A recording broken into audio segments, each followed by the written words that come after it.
Hey guys, how are you all? Welcome back to my channel. Today we will see what if Greek gods read Naruto. If you enjoy, then please like, share and do comments. In a void sits a handsome 26-year-old man with a beard, mustache combo connected to his hair by sideburns. Welp, it's time to bring in the gang. The man says with a smile before snapping his fingers. The snap causes 21 flashes of light to appear. From these flashes of light appear the forms of the 12 members of the Olympian Council: Hades, Hestia, Persephone, Hecate, Melinoe, Talia Grace the lieutenant of the Hunters of Artemis, Percy Jackson the hero of Olympus, Sally Jackson, and Annabeth Chase the architect of Olympus. Welcome everyone, our handsome host says. Who are you, mortal? Zeus thunders, pun intended. My name is Chefinator, but you can call me Chef. As I'm sure that some of you are wondering where you are and why I brought you here. To answer those questions, I was hired by Chaos to show all of you a version of your world where the Earth Mother decided to make a mortal from the age of the Titans into an immortal. Chef says with a charming smile. Why am I here then? Talia asks with an annoyed look. That will be explained in the book. Also, there will be no violence while you're here. Any who try will be bound and gagged with specially made bindings and their own underwear as the gag. Chef has a wicked grin at the punishment should anyone try to defy him. Everyone shudders, some in disgust and some, Melinoe, in arousal. In any case, let's start the show. Chef says with another snap of his fingers. I'm glad we did this. It's been so long since it was just the two of us. Athena said, a content smile on her face as she walked the streets of Manhattan. Being one of the busiest out of her family, she took the time to enjoy the rare days she had off, where she could decompress and let the responsibilities of godhood slip away from her shoulders. Dressed in regular clothes like the mortals her family ruled over, she tried not to stand out as she walked the stone streets of New York. Okay, who are you with Athena? Zeus asked with a frown, hoping that Athena wasn't on a date. He really didn't want to hear about his little war princess's love life. I call BS on you being busy. Hermes says with a frown. To her right, her sister Artemis walked beside her. The daughters of Zeus took solace in each other's company, the similarities between them helping to form the bridge between their close sisterly relationship in their early days of existence. Out of all the gods and goddesses on Olympus, Athena felt her most comfortable when she was with her younger sister. There was no game with Artemis, and no need to keep one eye over her shoulder. The bonds of sisterhood were strong between them, and Athena knew she could rely on Artemis to have her back. Good, Zeus says with a small smile and a nod, relieved that his precious little girls were just bonding with each other, causing both Athena and Artemis to flush in embarrassment while the less mature gods are laughing at the two. I agree. Though I'm not usually one for the concrete jungle of New York, I'm enjoying our quality time together. It's been months since it was only us. Artemis replied. Like her sister, she was dressed in casual mortal clothes, giving up her usual silver parka and camouflage pants. Her lieutenant, Zoe, could handle looking after the hunt for an afternoon and had her utmost trust to keep the girls in line. I would give anything to stay away from Olympus right now. Trouble at home? Sally asks with a kind smile. You could say that. Most of the gods of Olympus say with nods. Agreed. Hera is on the warpath again, and I have no desire to be in her way. Athena replied. Her last memory of the queen was watching the beautiful woman storming towards Zeus's temple, the earth cracking beneath her sandals and her eyes radiating godly power. She didn't need to be the goddess of wisdom to understand what was happening. Whenever Hera found out Zeus had cheated on her again, all of Olympus fled from the incoming war zone. Nothing good came from an argument between the king and queen, and no god or goddess had any desire to get wrapped up in the quarrel. Even Hestia would slip away and make herself scarce. Despite their feelings on the matter, the Olympian daughters of Zeus couldn't fault Hera for her outbursts and shouting matches with her husband. Hera's temper was legendary. People wonder why we remain virgins and refuse to take husbands. Case in point, Artemis joked, pointing up to the sky, and making her sister laugh. Seeing Zeus's volatile marriage to Hera would turn most people off of the concept of marriage. When one half of the married couple was not as committed to the other, then it made said marriage redundant in their eyes. Okay, what has you so angered this time, sister? Demeter asked of her sister and queen, getting a shrug in return. From what they could gather by the volatile argument Zeus and Hera got into on the winter solstice, Zeus had fathered a little girl somewhere in California 3 years ago, and the mother had brought her to Manhattan. Her name was Talia, named after one of the muses, and was the first child born to their father since before World War II. Their father and their uncles had vowed to never sire another demigod. It was their effort to avoid the next great prophecy from coming to fruition. No one expected the vow to last, and unsurprising, Zeus was the first one to give in to his lust. The king of the gods had no luck when it came to keeping it in his pants, and his willpower towards beautiful women was weak. It seemed to be a trait that ran in their immortal family. They weren't sure what happened to the pair, but they were turned away at the door of the Empire State Building by the guard. "Ah, that's what has me so mad," Hera says with a frown. "Hey, the almighty libido strikes," Chef says with a chuckle.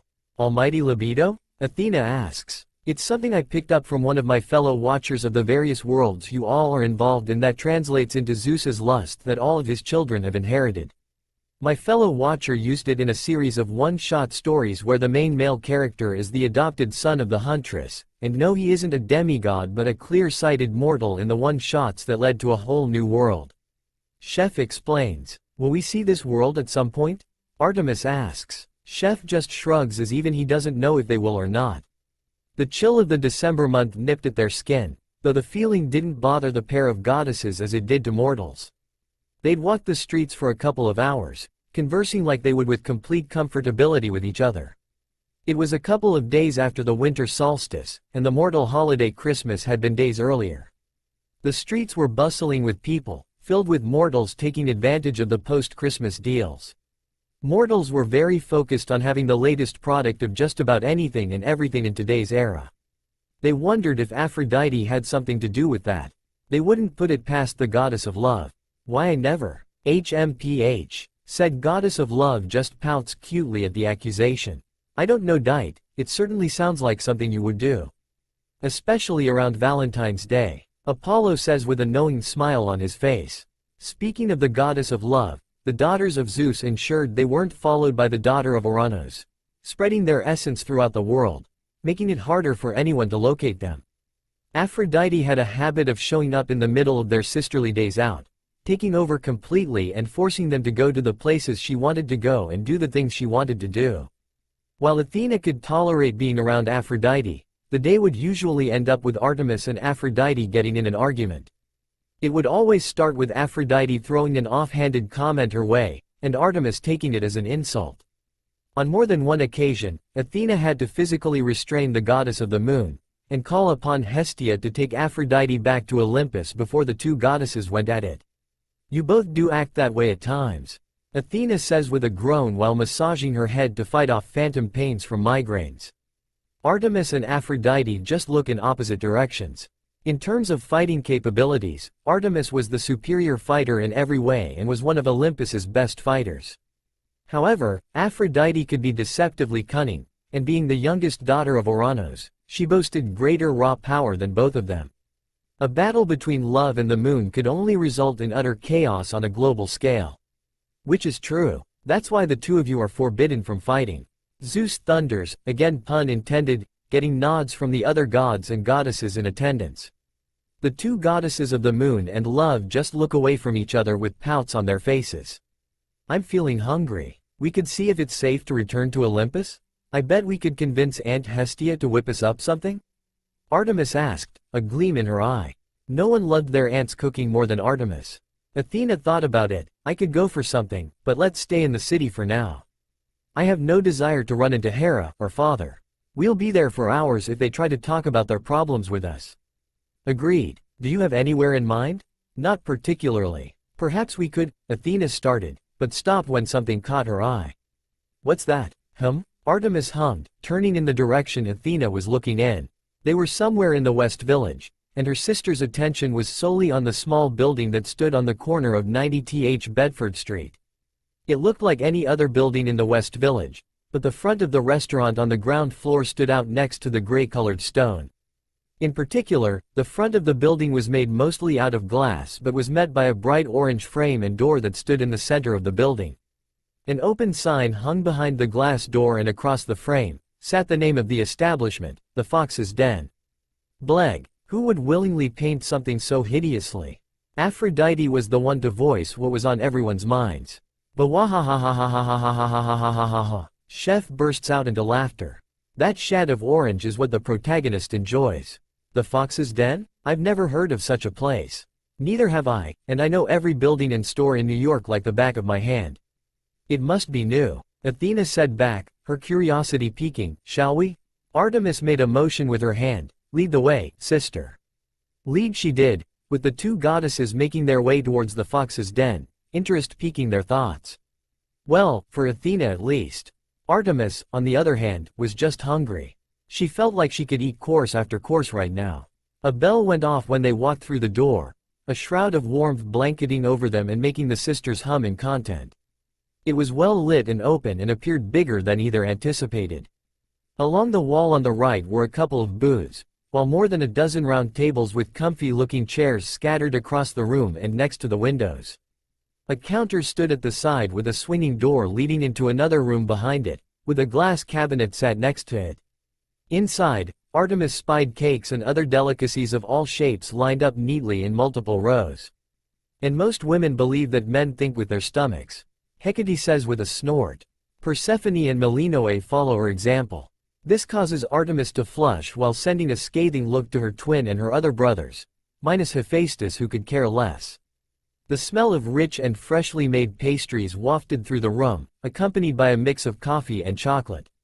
The delightful aroma made both women shiver in delight, reminding them of Aunt Hestia's treats back on Olympus. They quickly realized it was more of a cafe diner than a restaurant, but neither looked like they minded. Will this do? Athena asked, and tried not to laugh when she found her sister staring into the glass cabinet, her face pressing against the glass. Despite her reputation, Artemis was a child goddess at heart. I am not, Artemis says with a frown. Oh, you so are lil sis. Apollo says with a grin. If mother were here, she would agree with me. Artemis just looks away with a pout. Now there's an idea for later. Chef says with a grin. It all looks amazing, Artemis whispered, admiring the delicate frosting that coated the carrot cake. Athena leaned down next to her and had to admit they all look amazing. Sometimes, it amazed her at the handiwork of mortals. While she wasn't known for possessing as strong of a sweet tooth as Artemis, she liked to treat herself every now and again with something sweet. Thank you for the compliment. Athena's eyes trailed away from the sweet treats and found an amused young man looking back at her from over the counter. His chin rested in his palm, and a big grin sat on his face. Most would never dare to lean so close to her, much less Artemis, but it wasn't like he knew who they were. From the corner of her eye, she noticed Artemis tense up, and her facial expression turned colder than before. Her silver eyes bore into the man's blue ones with quick intensity, as if silently telling him not to come any closer. Her silver eyes gently glowed in warning, though only enough for Athena to notice. Ladies and gentlemen, meet the protagonist, Naruto Uzumaki Namikaze, the Nanadem or 7th Hokage or Fire Shadow of Konohagakure no Sato, or the village hidden in the leaves. Chef says with a flourish while the screen zooms in to the face of Naruto. So cute. Aphrodite squeals at the whiskers on Naruto's cheeks. So, what does his name translate to? Athena asks. Well, Naruto means either fish cake or maelstrom whirlpool of wave wind. Chef says. I like him already. Poseidon says with a grin, knowing that the translations are things that happen in his domain. To the man's credit, he didn't look affected. He looked more amused if anything by Artemis and reached behind the counter and pulled out 2 menus. Here, these are for you both. Take your pick where you would like to sit, and I'll be with you shortly.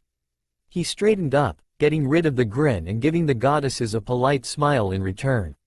Thank you, Athena politely replied, and led Artemis away by the wrist to a nearby table by the window, whispering, "Stop glaring." Artemis shook her head. Sorry. He surprised me, that's all. I didn't realize someone was behind the counter. Well, you were close to drooling over the carrot cake he had in there. I can't blame you, Athena teased, silently laughing as Artemis's cheeks had a tinge of gold wash over them in embarrassment. Not a word, Artemis replied, giving her sister a pointed look before both opened up their menus. The first thing that caught their attention was the variety. There was a lot to choose from, far more than other cafe diners they visited. Some of the choices were unique to witness for this type of establishment. Looking around, the room was half full, and Athena gazed across the tables to see what people were eating. Most were drinking coffee, which didn't surprise her, but she spied a couple of meals. In the corner, she saw a gentleman eating eggs Benedict, and by the moans coming from his mouth, he was enjoying his food a great deal. Athena, Artemis said with a betrayed look on her face at her sister silently laughing at her embarrassment. You do look quite funny, Lady Artemis. Talia says with a small grin. Not you too, Talia, Artemis says, feeling even more betrayed. Looking over her menu, she failed to hide her smile when she looked at her sister. Artemis looked lost in the options, her silver eyes twinkling. If Athena was a betting person, she bet her sister was devouring the options in the dessert and cake section. When a few minutes passed, the man from the counter appeared by the table, a small notebook in his hand. No longer standing behind the counter, Athena and Artemis got a good look at him. If they had to guess, he looked the same age as Athena in her current form, somewhere in his mid-20s. He was blonde with bright azure eyes. His skin was tanned and looked like he belonged on a beach somewhere in California. He was tall, around the same height as Apollo and Hermes in their mortal forms, and was built lean. He was dressed in smart casual wear, with dark jeans and a white shirt, and around his waist was a black apron with the logo of the diner on the front in orange. If we weren't sure that he was mortal, then he could pass as one of my kids. Apollo says with a bright grin. Funny, because my fellow watcher that I borrowed the almighty libido gag from does have a version of your world where Naruto is not only a son of Apollo when he was married but is also the reincarnation of Helios as well, while being in the employment of Hades. Chef says with a grin, giving acknowledgement to his good friend Bones Boy 15. Hera looked intrigued while Apollo looked horrified. At first glance, they thought he was a son of Apollo since he had the typical traits of their brother's demigod children. However, getting a sense of the man, they couldn't sense any godly connection that a demigod typically had. Good afternoon, and welcome to the Fox's Den. My name is Naruto, it's nice to meet you both. He introduced and glanced at Artemis. I'm sorry if I startled you earlier. Artemis narrowed her eyes up at the man but saw no ill will in his gaze. It's fine, but you didn't startle me. I was just engrossed in your selections in the cabinet, that's all. I see. Thank you for the compliment, though. I'm glad you liked what you saw. His words sounded sincere, and Artemis couldn't sense him playing any game. He didn't appear bothered by their beauty, unlike others in the room who kept glancing at them from the corners of their eyes. It wasn't every day two beautiful women of their standard walked into a place like this. Perhaps he would be tolerable. Did the owner make them all? She asked, nodding in the direction of the cabinet. Most of them, yes. Some came from the suppliers, but most of them are from my hands. He admitted. You're the owner? I am. Artemis didn't say much else. He felt her gaze linger on him before it slipped back to the menu. He took that as his cue to move on and turned to Athena. Naruto, you say? Athena asked, leaning back on her chair and appearing amused by his name. Her gray eyes sparkled with curiosity. It's rare to meet someone with a Japanese name, and yet doesn't appear to hold any ties to Japan. He laughed. I guess you could say my parents had a flair for exotic names. I see that. I must say, your menu is unique. It's not like other menus you see for a cafe diner like this one. Athena mentioned. Any reason for that? She didn't know what she expected for him to say, but she didn't expect him to shrug. Not really. I'm fortunate enough that I've traveled the world and learned all types of different delicacies each country has to offer. I did think about creating a restaurant, but I've always preferred cafe diners. I find them to be more intimate and gives you more of a chance to get to know the people that visit. No need to pretend, Artie. You were startled and you know it. Apollo bragged, causing Artemis to punch him in the arm. Ow, chef, why didn't you stop that? Apollo asked. Because you deserved it. Should someone deserve to be harmed, I will allow it. Chef replied, causing Ares to gulp in fear, not that he would ever admit it. Athena nodded. Did you ever get a chance to visit Greece? I happen to be Greek myself. Akana, kai breka ton chrono mo poly eucharisto. I did, and I found my time very enjoyable. Both Athena and Artemis looked surprised at his sudden language change. It wasn't often they met someone in New York who could speak Greek. It wasn't a language most people chose to learn, unlike French or Spanish. Getting over her surprise, Athena gave him an appraising look. I'm impressed. You speak well, and fluently. Thank you. It took a long time, but I finally managed to catch on. He replied, before clicking the top of his pen, "Are you both ready to order?" "I think so," Artemis muttered, giving her sister a pointed look before looking back at the blonde. "I'll take a hot chocolate, with a slice of the carrot cake. Could I also have a dash of vanilla in my drink, please?" "Absolutely," he replied, before adding, "Would you like whipped cream and chocolate sprinkles on your hot chocolate?" "I would, yes. I'll take a latte, please. Like my sister, I'll have a dash of vanilla in my drink, and may I ask, what is your special dessert of the day?" Athena asked. Her interest peaked when she saw that little nugget on the menu. "Of course. The specialty today is a lemon curd Italiano semifreddo," he told her and failed to hide his smile when he saw her eyes sparkle. She liked the sound of that. "That sounds wonderful. I'll have that, please." Naruto nodded and wrote down the order. "Absolutely. You're in luck, we ran out an hour ago, but I've got the next batch almost ready. It will take about 10 minutes if you don't mind waiting. It's proved to be very popular today." "That would be fine." Athena nodded and watched him walk away. When he walked back behind the counter, she turned to her sister and noticed her silver eyes gazing straight at her. "What? I didn't say anything." "No, but you look like you want to say something." "It's nothing. I'm just noticing how chummy you were with the man." Athena rolled her eyes and scoffed. "I was merely caught off guard by the way he spoke Greek. It's not every day someone in New York can speak fluent Greek. If he can learn a second language, and open up his own business, it means he's got one of these." Athena poked the side of her head, "Plus he's the only one not leering in our direction, which is nice. I swear, if that man in the corner licks his lips in my direction one more time, I will throw this knife straight into his eye." She picked up the knife and toyed with it between her fingers. "You know I would." "Oh, I know you would, sister." Athena laughed, plucking the knife out of her sister's hand and putting it back on the table. The last thing she wanted was her sister to make a scene. Artemis huffed and tried to look annoyed at her sister but started to laugh along with Athena as her sister gently kicked her under the table. "We should do this more often. It's nice to get away from everyone. We really should get out more, sister," Athena says to Artemis, who nods in agreement. "I agree. It's not like my hunters are incapable of looking after themselves once a week. I think once a week would be lovely." It wasn't long before they were interrupted by the blonde barista, who placed their drinks on the table in front of them. Both goddesses looked impressed with their orders and recognized the signs of someone taking care and pride in their work. Artemis did her best to keep her face from drooping as the delightful smell of her hot chocolate wafted around her nose. It smelled just like the hot chocolate Hestia would prepare for her.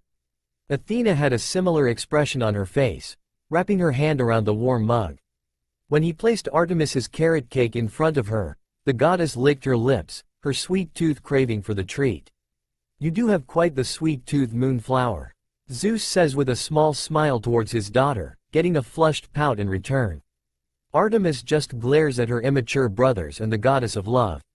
While Naruto prepared Athena's order, the two quietly drank their drinks, both relaxing into their seats as the taste touched their lips. Both let out a sigh of delight, impressed by their orders. It was easy to make a bad drink, but it was difficult to make a great one.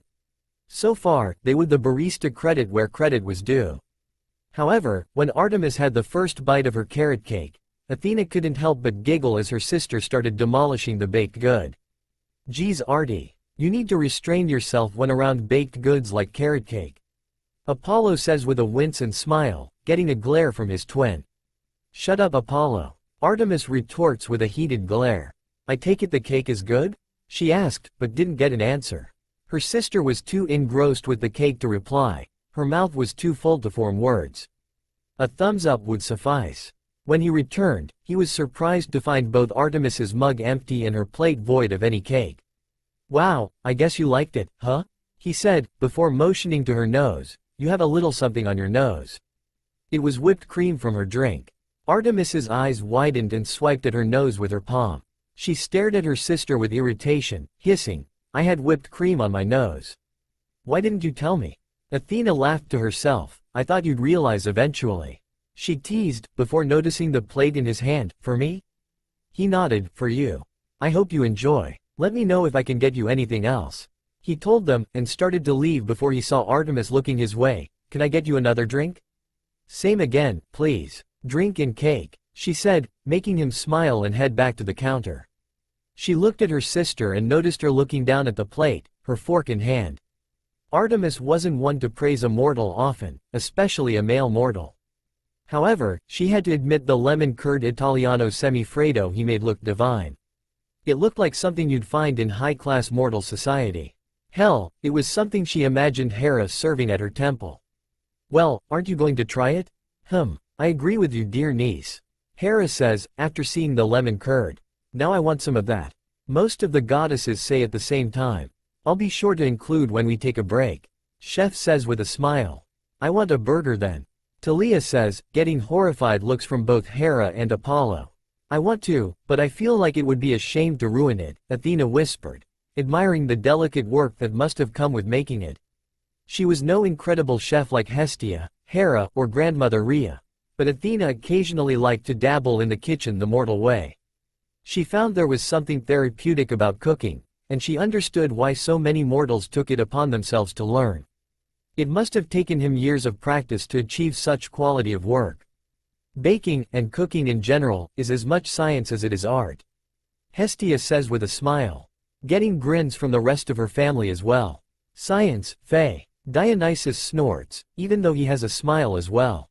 It took a moment, but slowly Athena dug her fork into the lemon curd.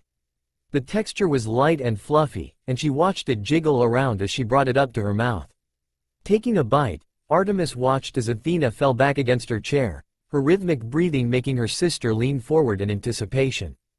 Judging by the expression on her sister's face, the dessert had gone over well.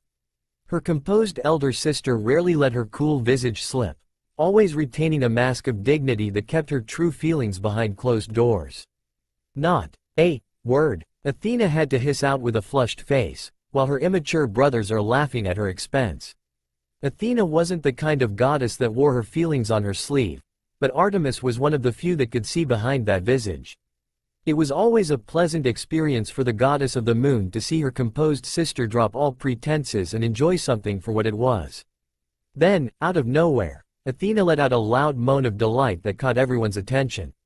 Okay, that might have taken it a step too far. The whole room fell quiet, and every mortal within the establishment, male and female, gaped and blushed in Athena's direction. Artemis couldn't stop the flush of gold from lacing her cheeks. She gawked at her sister, looking between her and the plate. Even she wasn't that bad. It sounded so ual. Athena, what in the name of Hades was that? Coming to her senses, Athena couldn't stop her eyes from widening. It's not what you think. That was a lie, and she knew it. The moment she realized what she had just done, Athena brought her free hand up to mouth in shocked horror. She didn't dare look around the room at the gaping mortals, but the blonde owner was in her viewpoint, and she could see his surprise and disbelief. I can't believe I just did that, she thought. Never in her more than 4,000 years of existence had she ever publicly done something so candid. What made it worse was doing it in public. Oh, chaos and order, it's like the flute instance again. Zeus says with a groan while Athena just flushes in embarrassment. The more immature gods, and Aphrodite, just burst out laughing while Annabeth looks just like her mother. What the hell is wrong with me? She hid her face, the embarrassment worse than the time she tried to play the flute of the other gods. When he walked back over, Athena didn't dare look him in the eye. After he provided Artemis with her second round of orders, he stopped and whispered to Athena, I'm glad you enjoyed it. He smiled politely, and before she could reply, he walked away. Oh God, what must he have been thinking? Hey, blonde, he stopped and turned around, and everyone looked towards an older woman who was sat a few tables over. She pointed at Athena, I'll have what she's having. Athena groaned and hid her face in her hands. She wished the earth would swallow her up for eternity. What a day. When the last customer left the fox's den, Naruto breathed a sigh of relief as he swapped the open sign to closed. Seeking the comfort of the nearest chair, he finally had a moment to put his feet up and let the day wash over him. Whoever thought running a business would be stressful? Not him, that's for sure. Other people made it look so easy. Not to mention, the movies made it look like a piece of cake. He could, with all confidence, say that it was not easy. Catching Tora the cat on a D-ranked mission was easier. Oh, chaos and order, make it end. Athena says while hiding her face out of embarrassment. Never. The more immature gods all shout as one. This is even better than the flute incident. Poseidon booms out in laughter at his rival's embarrassment. However, as stressful as the job was, this was the path he chose to acclimate into modern-day life. As it turned out, he was very good at it. Cooking and baking had always been a hobby of his, and something Her found therapeutic. Feeding fulfilled a survival need for all living creatures, and the feeling of fulfillment came not only from the good of the act of giving but also the fact that we have helped, in some form. Cooking for others helps bond human beings to loved ones and fellow humans. At least, that's how he saw it. I like his mindset. Hestia says with a smile while Ares makes the universal sign for, gag me, in response. Ares's actions earn him a smack on the back of the head a la Gibbs. NCIS reference for those who love that show, from Hera. There was also the fact that people loved cake and coffee. Both played huge parts in humanity's daily life that it seemed like a given. Rubbing his forehead with his forearm, he clapped his hands together. Alright guys, you know what to do.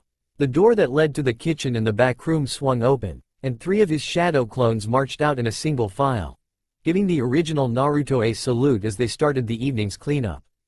The evening had been a busy one with the post-Christmas rush. A lot of families had stopped by and spent the majority of the evening, as well as couples of all ages enjoying the post-Christmas bliss and exploring the post-Christmas deals throughout the city. Perhaps he should have opened up in the new year like he originally intended. At least, that way, he could ease into modern life a little easier, without having to deal with the Christmas holidays, and all it brought with it. Humanity sure had changed. Agreed. All of the immortals say at the same time. All the mortals, including Talia, just pout at that. Though, he did notice the festive and seasonal beverages went over great with his customers, and he was already thinking about what to do once January arrived. Humanity sure a sweet tooth. Well, at least no one has complained as of yet. Everything seems to have gone over well. With that thought, his mind turned to a memory from earlier that day. The image of the 2 beautiful sisters that entered his establishment crossed his mind. Both women were equally as pleased with their orders, though one was certainly more vocal than the other. Naruto had almost dropped the other woman's order when the moan of pure delight reached his ears. He was no blushing virgin, but the fact remained, it caught him by surprise. Athena, you almost made him drop my carrot cake and hot chocolate, Artemis says in outrage to her sister. Athena just continues to try and mimic a turtle hiding in its shell. He was aware food could be an aphrodisiac, but he didn't think it was to that high of a degree. The sisters had stayed for an hour after that, with the one with gray eyes remaining silent for the remainder of their stay, too embarrassed to say another word, while the other demolished another 2 servings of hot chocolate and carrot cake. Where the auburn-haired sister put it all, he didn't know, but it was impressive to watch. Anything he put in front of her vanished within minutes. Not since Elagabalus of Rome had he seen someone devour his culinary wonders with such gusto. Heck, even Elvis in his later years had some form of restraint. I bet Elvis was one of my kids, Apollo says with a grin. The other gods just rolled their eyes. The sun god. What a peculiar pair of women they were. He hoped they came back again soon. Watching his clones wipe down the tables, and take the empty plates and cups to the back, he stood up and stretched his back, humming in wonder as he felt those necessary pops in his back. Taking the broom out of the closet, he got to work in doing his part before heading home for the night and doing it all over again tomorrow. A swirl of energy appears in the room, and from it appears Chefinator. Welcome back, Chef. We've been waiting, Athena says with a blank look on her face. Chefinator just shrugs with a carefree smile on his face. Not my fault that my bosses want me to record other worlds involving Naruto. Chefinator says uncaringly. In any case, let's start part 2. Athena, come on, we need to hurry, Artemis called out, her patience wearing thin as she paced around Athena's library. I'll be a moment more. Just wait 1 more minute, Artemis. You said that 5 minutes ago. Don't you understand time is of the essence? The response the goddess of the moon received back was a delicate laugh from her sister, accompanied by the sound of one of Athena's many rolling ladders connected to the hundreds, possibly thousands of bookcases that housed Athena's books. If one was to imagine what the personal library belonging to the goddess of wisdom looked like, all one had to do was imagine the New York Public Library, and then magnify it many times over. Only then would someone begin to imagine how endless and ever-growing it appeared to those who were not the goddess herself. Even Artemis, after thousands of years of visiting her sister in her temple on Mount Olympus, still required the aid of Glaucus, Athena's companion, to navigate her way through. Hoot! A sound was heard as a snow-white owl came flying from nowhere before landing on Chefonator's outstretched arm. I wonder what Albus Dumbledore wants now. Chefonator says with a hum. What, you mean to say that he actually exists? Talia shouts in shock. Chefonator just nods. I talk with him occasionally about when he was younger and was a professor at Hogwarts to a wizard named Newt Scamander. Chefonator says with a grin. If it were any other occasion, then Artemis would be in a more patient mood.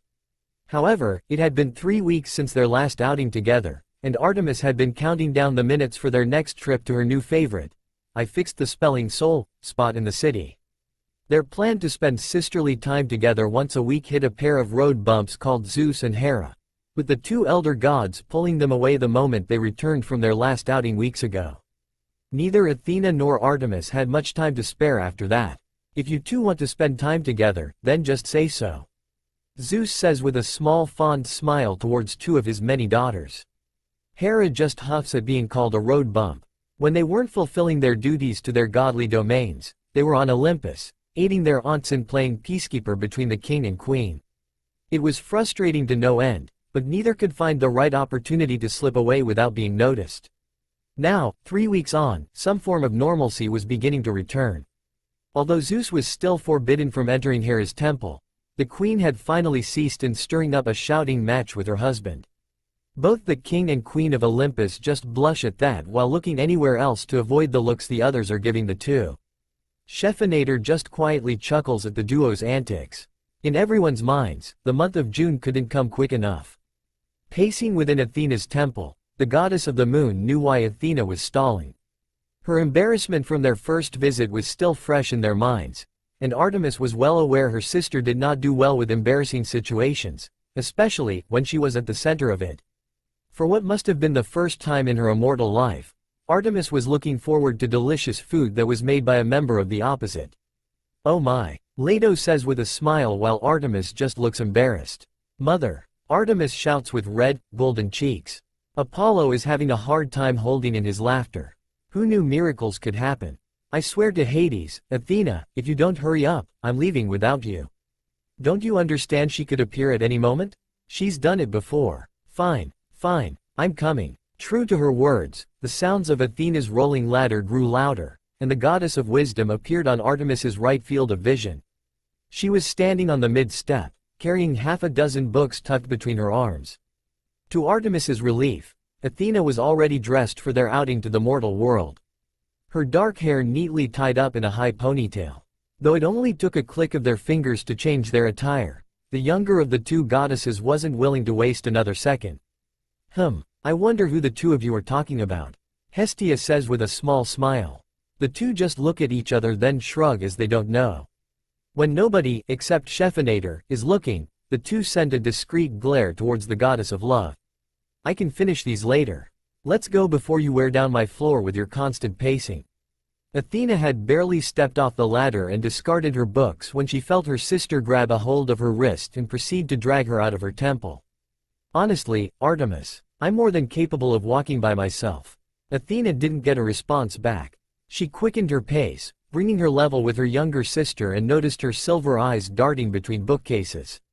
You don't remember the way out, do you? You keep changing the layout. Just stick to one design and keep to it. A laugh escaped Athena, before gently escaping Artemis's grip and taking the lead between the two sisters. Follow me. Having designed the latest layout of her library, she could understand why other members of her family found themselves lost within her temple. An underlying rule on Olympus was that gods and goddesses don't teleport directly into each other's temples. Their temples were like their own personal and private space. A place they could escape from the world, and from the crazier members of their family. However, despite the no teleporting rule, it didn't stop the more annoying members from waltzing through the front doors like they owned the place. Artemis was one of the few Athena gave express permission to enter her temple, knowing her sister would not exploit or betray her trust. Unlike a certain pair of pranksters, Athena says while sending a glare towards her younger brothers, both of whom just smile at her innocently complete with halos above their heads. You aren't convincing anyone with that innocent act, Apollo, Hermes. Chefonator says with a smug grin. You need to make a map of this place. It would make life a lot easier. Artemis muttered, though she perked up when she saw the exit. What? And run the risk of Apollo or Hermes getting their hands on it? Not a chance. Their younger brothers, Hermes in particular, could be notorious pranksters if the chance arose. The two male gods were arguably each other's best friend despite their rough start when the god of messengers stole Apollo's cattle. Since then, the two were as thick as thieves, and two of Olympus's biggest playboys. The idea of them getting a hold of her library's layout sent shivers down her spine. Athena shivers in fear of such a thing occurring. Word of advice, boys, never try to prank Naruto, as he was known as the prankster king from hell when he was younger. Chefonator says with a grin, remembering one of Naruto's more obvious pranks, that could be deadly in the hands of a true trap master. Her spear would run with godly ichor if the pair ever tried anything. As soon as they were out, Artemis's pace quickened as they headed for the golden doors to Athena's temple. Come on, she ushered, trying to get her sister to walk faster. I don't know where that damn Aphrodite is, but I don't want her catching us. I don't know how she does it, but she's sneakier than some of the deadliest creatures I hunt. She has this habit of appearing at the most inconvenient moment. This is true, Athena says with a sagely nod, getting a pout from Aphrodite. She just lets out a huff when all the other goddesses nod in agreement. All right, Athena replied, her heels clicking against her temple floor. I don't think I've seen you this excited in a long time. That mortal has certainly left an impression on you. Don't read too much into it. Artemis insisted, her eyes never leaving the set of golden doors as they got closer. His establishment provides a warm and comforting aura, and it's nice to be in the presence of a male that didn't spend the entire time leering at us. It's a refreshing feeling. A dusting of golden ichor washed over her cheeks. His food and hot chocolate were nice too. My oh my, do I have to worry about you falling for a mortal, Artemis? Leto asked with a teasing smile. Mother, Artemis squeaked with a flushed face, while the others are in stitches from laughing so hard. A bark of laughter escaped Athena. I think we both know you liked it more than that. What were the words you used after we left? Athena tapped her chin. Oh, that's right. It feels like someone poured ambrosia and nectar all over our taste buds, and covered us in a warm blanket. I don't remember saying anything like that. Funny, because I do. Why yes, well, Artemis stuttered, as she pressed her hand on the doors and pushed it open. At least I didn't let out a loud and UAL moan after a single bite of lemon curd. This time it was Athena's turn to sputter in surprise. It was not a UAL moan. Yes, it was. No, it wasn't. Besides, how would you know? Don't turn this around on me. The two sisters narrowed their eyes at one another. Though close, the sisters did have the odd tiff, as rare as it was. As Artemis prepared to throw another barb her sister's way and Athena was trying to come up with an excuse for her past action, the rich smell of perfume hit the pair of goddesses like a ton of bricks. Their bodies froze and slowly turned their heads in the direction of the door, where a haze of pink smoke enveloped the doorway to Athena's temple. Neither could say a word as the very person they were trying to avoid being caught by appeared in all her stunning glory. Currently possessing baby blue eyes that shined as bright as sapphires, with bouncy dark chocolate curls that hung down to the middle of her back, the goddess of love was midway through knocking on the door when she noticed Athena and Artemis standing in her way. The two of you really don't fight like siblings do all that often. Demeter says, while her three brothers just look away from each other as they are the ones that fight the most. This got a few snickers from the demigods and Sally. Aphrodite blinked in surprise, but soon became a bundle of joy as she clapped her hands together, seemingly oblivious to the frozen stares she was getting. Oh, how wonderful. I was about to come and find you both, but you saved me the trouble, she said, reaching forward. Neither Athena nor Artemis could do anything as Aphrodite looped an arm through each of their arms, and marched them out onto the streets of Olympus. Let's have a girls' day. Just the three of us. Won't that be terrific? No, both Athena and Artemis say at the same time. Aphrodite just pouts at the two. Aphrodite just harumphs when the others started to laugh. The goddess of love wasn't giving either of her fellow goddesses a chance to back out. This was happening whether they wanted it or not. As their senses returned to them, Artemis shot Athena a look of betrayal as she realized the predicament she was now stuck in. I told you this would happen. All Athena could do was sigh, and thank the fates that Aphrodite hadn't appeared seconds earlier. Stretching his arms out in front of him, the blonde owner of the Fox's Den found himself leaning against the counter as he stared out the window and across the street. Trying to repress a yawn from breaking out, he turned and looked across the inside of the den, taking in the people that were visiting. It had been a slow day compared to the last couple of weeks, but with Christmas over and children returning to school and adults returning to work, a routine was beginning to form through his weekdays. Saturday was always going to be busy, while Sunday he was only open for half a day.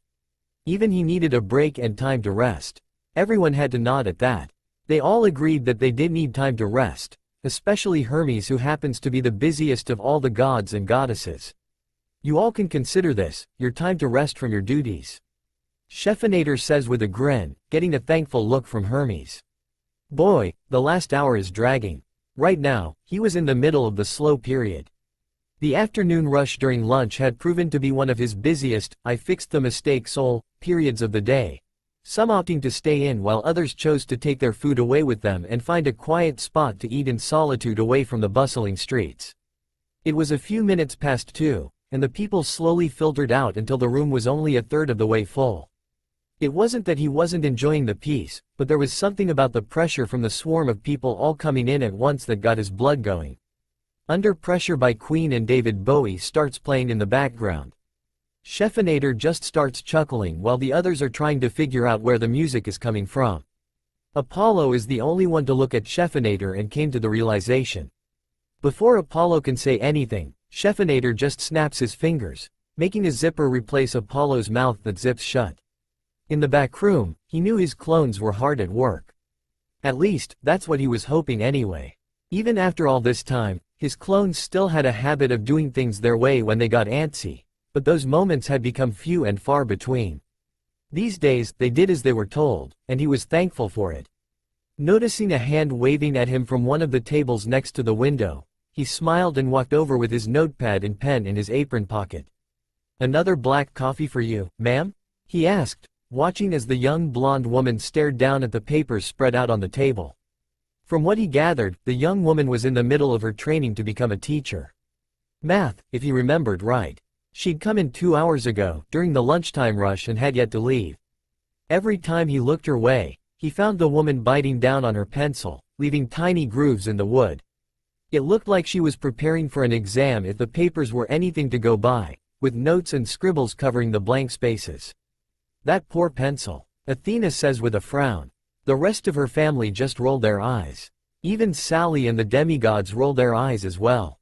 Percy just shudders at the evil math, getting a few giggles from his girlfriend. "Yes, please." She picked the mug up and held it in his direction, her eyes never leaving the paper. "How are you getting on?" "I can't say math was ever one of my fortes. It's going fine. I'd be better with another cup of coffee though." One of his eyebrows went up, but he said nothing. Instead, he took the mug and went through with her next order. Despite professional courtesy, a small part of him was tempted to add a dash of chili sauce to the drink. Rude. As he fulfilled the order, little did he know, at that same moment a street over from the Fox's Den, the three goddesses of Olympus converged on its location. No, Macy's is that way. Aphrodite pointed in the direction opposite to the way they were walking. "I saw the most beautiful pair of Gucci heels that would look great on you, Artemis. Every woman needs a pair of knockout heels."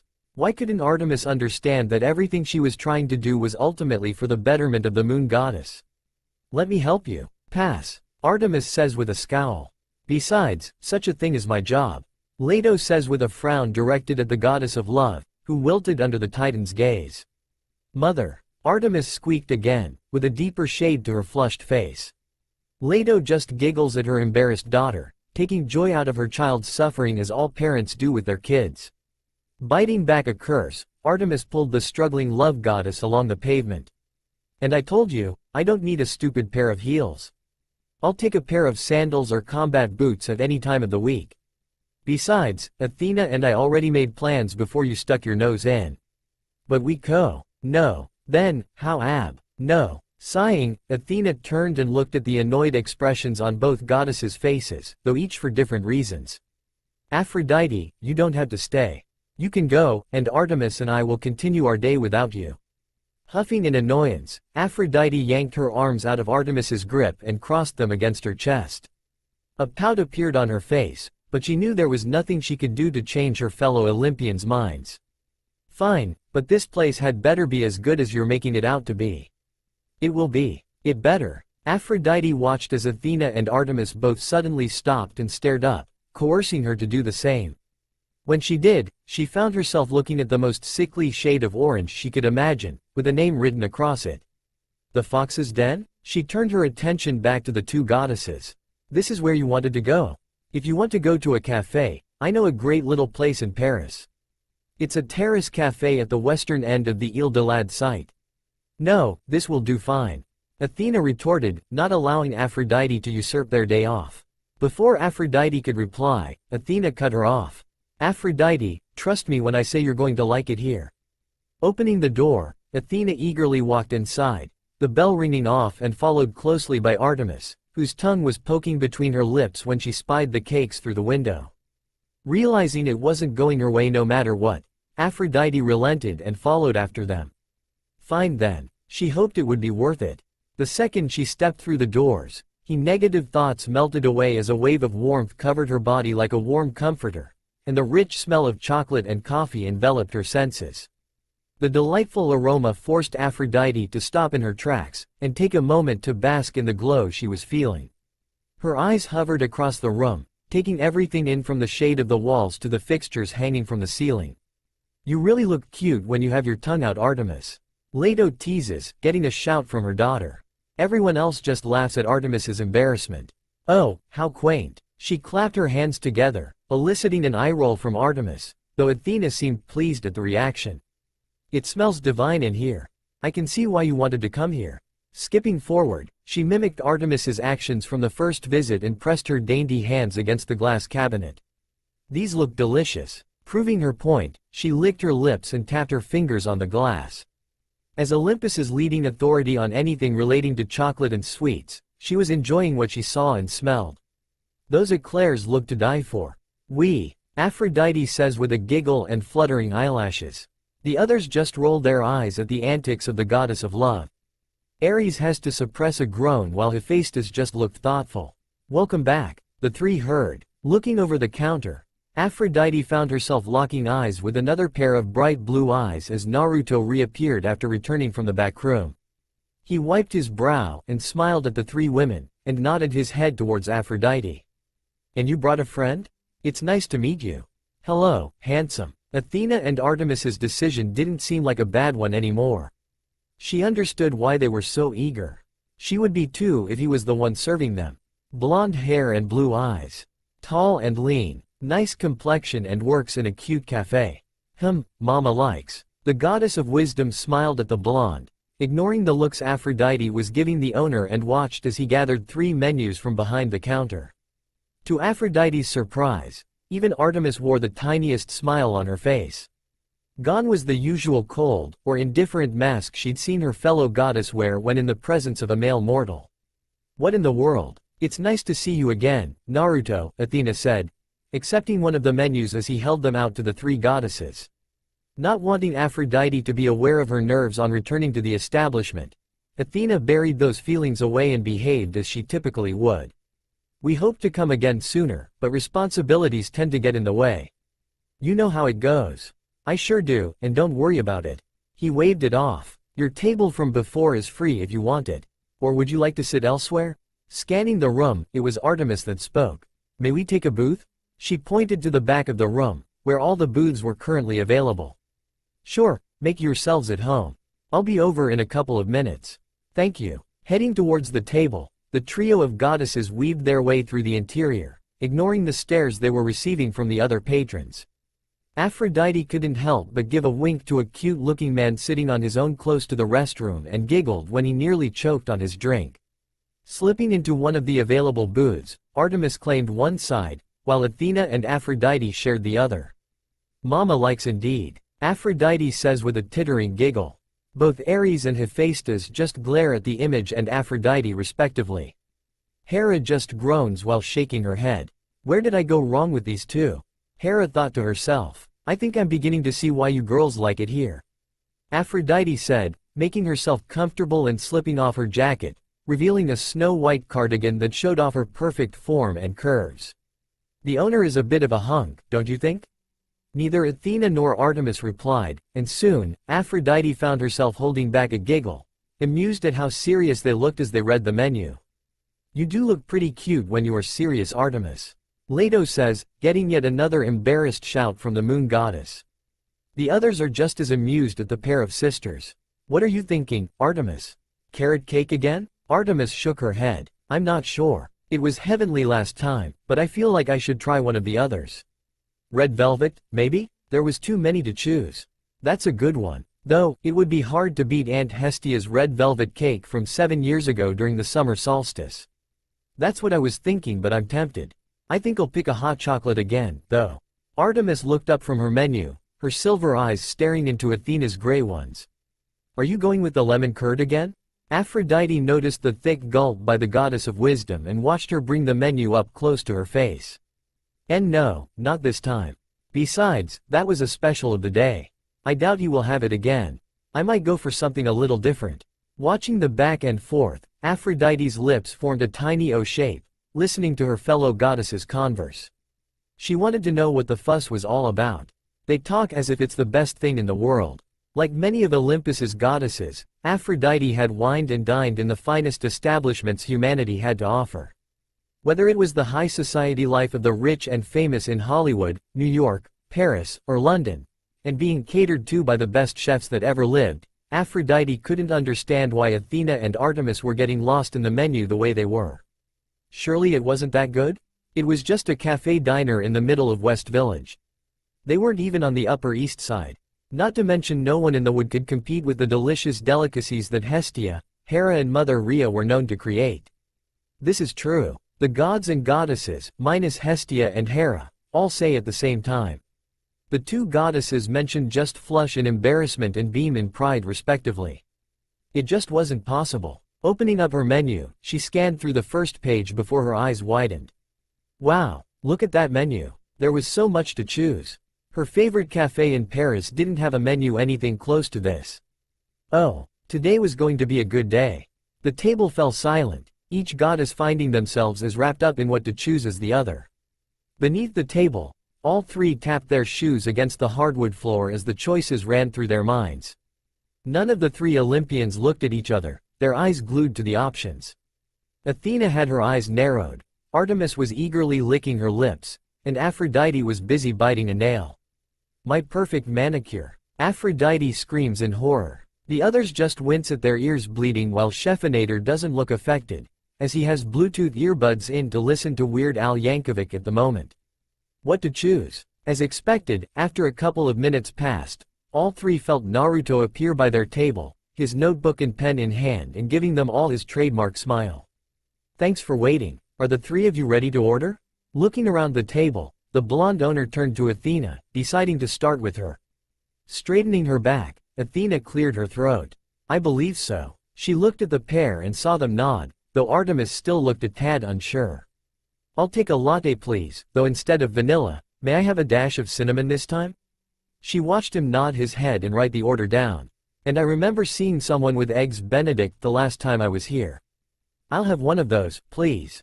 "Yum," everyone says as they all have had eggs Benedict before. Chefinator just shrugs as he prefers scrambled eggs any day of the week. "Absolutely. Those are all great choices." When he turned to Artemis, the goddess appeared to have finally made her mind up. "I'll take a hot chocolate, and this time, I'll get a slice of the chocolate coconut cake." "Sure, what kind of hot chocolate would you like?" "I'm sorry?" Artemis looked at the man in surprise and watched him scratch the back of his head. "Oh, right, sorry, I forgot you haven't visited in a few weeks. I've added a couple of different types of hot chocolate, besides the standard type you'd expect, and I'm waiting on the new menus to arrive." "Would you like to hear them?" Artemis said nothing and nodded. New types of hot chocolate? She hadn't prepared for this. "Well, right now I have 6 types, but I'm planning on bringing in more over time." Naruto held out his fingers. "We've got regular, Rocky Road, mint chocolate, white chocolate, salted caramel and orange chocolate." Each flavor made her eyes gleam, though one, in particular, stood out. "I'll take the salted caramel." "You got it." And don't forget the whipped cream and sprinkles. I would never be so cruel. He joked. Across from Artemis, Athena smiled at her sister's eagerness. No matter how cold or intense Artemis could become when crossed, the moon goddess would always be a child at heart. Even Aphrodite, who so desperately wanted to tease the younger goddess, couldn't bring herself to do so. She looked so cute and not at all like the huntress that struck fear into monsters everywhere. You really are so cute like that, my little moonflower. Leto teases, getting another embarrassed squeak from Artemis, while the others all laugh. Aphrodite just squeals at how cute Artemis looked. When he turned to Aphrodite, the love goddess batted her eyelashes at him. I'll take a strawberry milkshake please. She lifted a delicate finger and pointed to something that caught her eye. I couldn't help but notice you have a selection of entremets on the menu. I do, yes. Her smile widened, and leaned forward on the table. It's rare to find that type of dish outside of France done well. Most people tend to overpower one layer too much, causing the rest to suffer. You've sparked my curiosity. Her hand came up and rested in her palm, purposely posing in a way that enticed most men she met. Next to her, Athena and Artemis frowned. I'm no connoisseur, but I've spent a great deal of time in Paris and around France, learning the language. So, I know how a good entremet should taste. Oui, Aphrodite says with a giggle. The others just groaned in annoyance at the love goddess's antics. The blonde owner listened and smiled.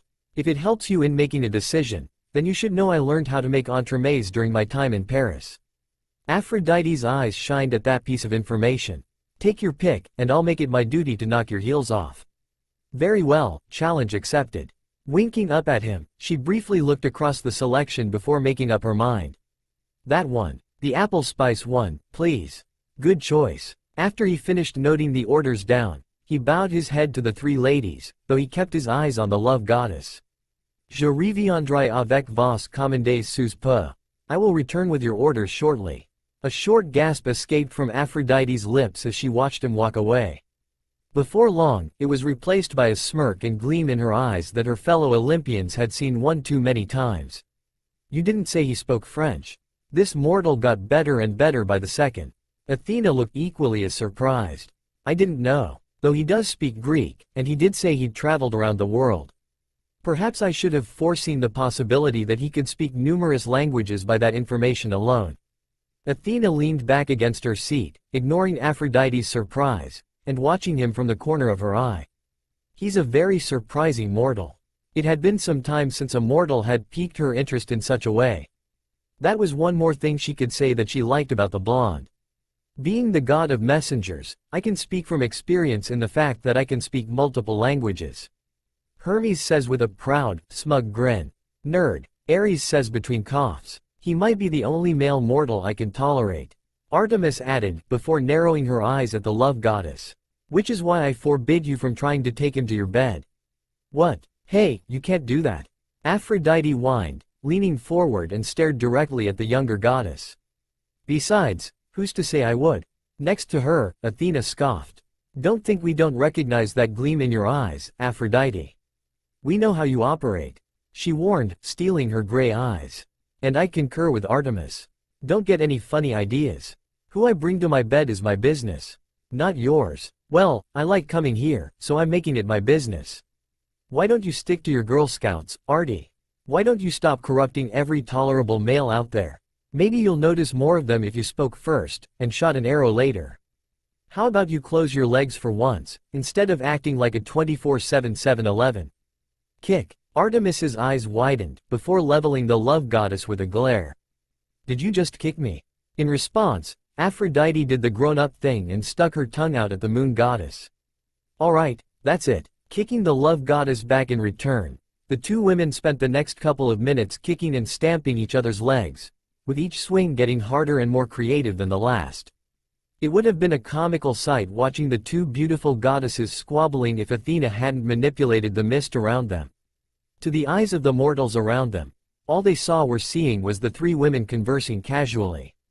Petty much dite? Ares asked with a grin, while Aphrodite just huffs with a cute pout. Before Artemis can try to attack the love goddess, she found herself restrained by her mother. Leto just looks amused at her daughter's struggles. I should have known, Athena thought. observing the two squabble like children, both amused and annoyed at the same time. She could feel a headache coming on. The two were the polar opposites of each other, and they never failed in bringing out the worst in each other. Subtly, Athena moved any cutlery away from the moon goddess. She didn't need her sister getting any creative ideas. The moment she saw Naruto returning with their orders, Athena intervened and mimicked the actions of their aunt Hestia and how she would stop the two from their petty arguments. She lurched forward and with both hands, grabbed an ear from each goddess and gave them a hard yank. Ow! Hey! Before either could say another word, the returning blonde reappeared by their table.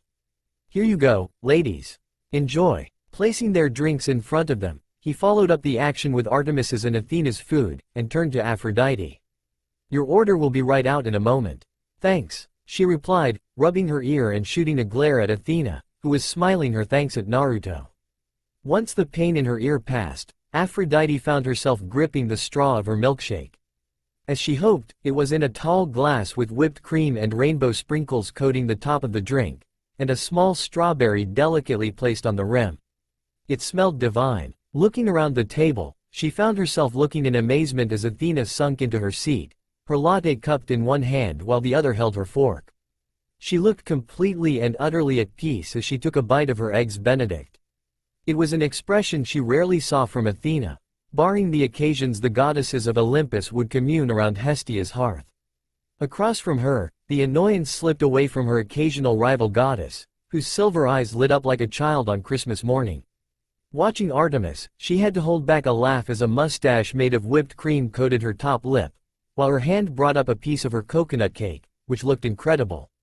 She wanted to tease her but decided to leave it be. Puckering her lips, Aphrodite took a swig of her drink and blinked as the sweet drink enveloped her godly taste buds. It was neither too thick nor too thin, and walked that fine line between too sweet and not sweet enough. To put it bluntly, Aphrodite thought it was one of the best milkshakes of her life. Holy Mother of Rhea, that's good, she whispered, loud enough for Athena and Artemis to hear her, the former of who smirked as she enjoyed the taste of cinnamon in her latte. For the next minute, the three sat in silence, with Aphrodite swaying her legs from side to side beneath the table, her head resting in her palm as she relished in the taste of her milkshake. Oh, she was coming back for sure. She could see herself becoming a regular if everything was as good as this. Ooh la la, now I really want to try that milkshake, Aphrodite says with a pouty face. Snacks will be provided after a few chapters, and I'll see if you can get some of the items that both were and will be shown in the story. Chefinator says before taking a swig of his Diet Pepsi, getting an annoyed look from Dionysus. Don't worry Mr. D, I do like Diet Coke too, but all I have at the moment is Diet Pepsi. Chefinator says with a sheepish grin, getting a nod from the sober god of wine. She was so wrapped up with her delightful drink that she didn't even sense Naruto appear beside her and lay a plate in front of her. She was about to speak but found her words lost on her as she gazed down at the plate. Oh my, enjoy. Walking away, Athena and Artemis looked up from their dishes, staring at the love goddess as she pushed her milkshake gently to the side, her hands clasping together as she stared down at her order. Neither woman could fault since both looked as mesmerized at the sweet treat on the plate. Sat on the top of the incredible-looking orange-colored pastry was a spiral-shaped apple garnish, and cinnamon sticks delicately leaning against the garnish. Like before with the lemon curd, Athena and Artemis thought it looked like something Hera would serve at her temple. The queen of the gods only accepted the best of the best, and the apple spice entremet Aphrodite ordered looked like it belonged nowhere else. I have to reluctantly agree with that, Hera says with a grimace. The grimace was to hide her slight bit of drool at the apple spice entremet. Only Chefinator caught slight bit of drool from the Queen of Olympus. Wow, Artemis muttered. It looked amazing. It looks incredible, Aphrodite whispered, picking up her fork and digging into her sweet treat. Part of her didn't want to ruin the beauty of the dish. No one relished beauty as she did. It was one of her domains after all. Slowly, she took a bite and fell back against her seat at the explosion of flavor. Her lips pursed together, and her fellow goddesses watched as her pupils exploded in a myriad of colors, like a kaleidoscope. I think that's one more person won over. Both Athena and Artemis froze and steadily looked up from their meals. A flush of gold dusted across their cheeks. Across the room, like it did weeks earlier, the whole room went silent, and everyone, Naruto included, stared in Aphrodite's direction. The goddess of love cared little for the reactions going on around her, too busy enjoying her godly taste buds getting overwhelmed by the flavor. Artemis almost choked on her drink. Oh no, not again. At least it wasn't me this time. Athena thought, her fork hanging in the air, watching Aphrodite dig into her meal like a woman possessed. She's worse than Artemis. Bits of mousse covered her lips, and crumbs covered the edge of her mouth. Both did nothing but watch as Aphrodite finished off the dessert in a matter of moments. If they weren't blushing from Aphrodite's reaction, they would have been impressed by how quickly she devoured the dessert. Even Naruto, who was busy preparing another order, stumbled at how loud Aphrodite was being. Again? He thought. Handing the customer their drink, Naruto slowly walked over to the table. On the one hand, he was happy to see he'd won their little challenge. He'd get to have a complaint come through his doors, and he didn't plan on starting today. On the other hand, did she have to be so vocal about it? His blue eyes gazed across to Athena, giving her a look amplified her embarrassment. I guess you two must be related too, huh? You're a lot alike, he joked. Athena shrank in her seat, her hands covering her face. Just once, she'd like to come to the fox's den without being filled with embarrassment. Hearing his voice, the goddess of love turned her head, ignoring the fact she had mousse and crumbs all over the lower half of her face, and looked at him with widened eyes. Before Athena or Artemis could say or do anything, everyone watched as Aphrodite stood up on her seat, perfectly balanced in her heels and making herself taller than the blonde. The myriad of colors was rampant in her eyes, switching from blue to green to brown, and every other color imaginable, though only her fellow Olympians could see it. Not again, Athena says while covering her face as the others start to laugh at her. She soon sends a look of betrayal at her daughter, who is also laughing. Is everything okay? The blonde owner started to speak, but was silenced when she rushed forward, slamming her lips against his. His eyes widened and felt a pair of arms snake around his head, her petite fingers threading themselves through his hair and pulling him in close. He could feel her nibbling against his bottom lip, and couldn't help but place his hands on her hips. He didn't know where else to put them. Ho could taste the apple and cinnamon from the dessert, along with the almonds he added to the mix. He wasn't sure how long he stood there, but he could feel the shocked expressions from his other customers staring at them. The clattering of cutlery dropping was a telltale sign. Oh my chaos! I want that dessert right now. Aphrodite squeals out in excitement. The others just hold their bleeding ears while Chefinator just whistles away while listening to every Power Rangers theme on guitar. Aphrodite, that's the opposite of what we told you to do. Both Athena and Artemis lurched forward and grabbed the older goddess, pulling her back and forcing her back to her seat. Artemis looked as if she wanted to wring the love goddess's neck. This was what she was afraid of. You can't help yourself, can you?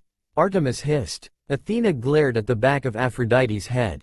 If it was possible, the goddess of wisdom would be glaring a hole into the back of her head.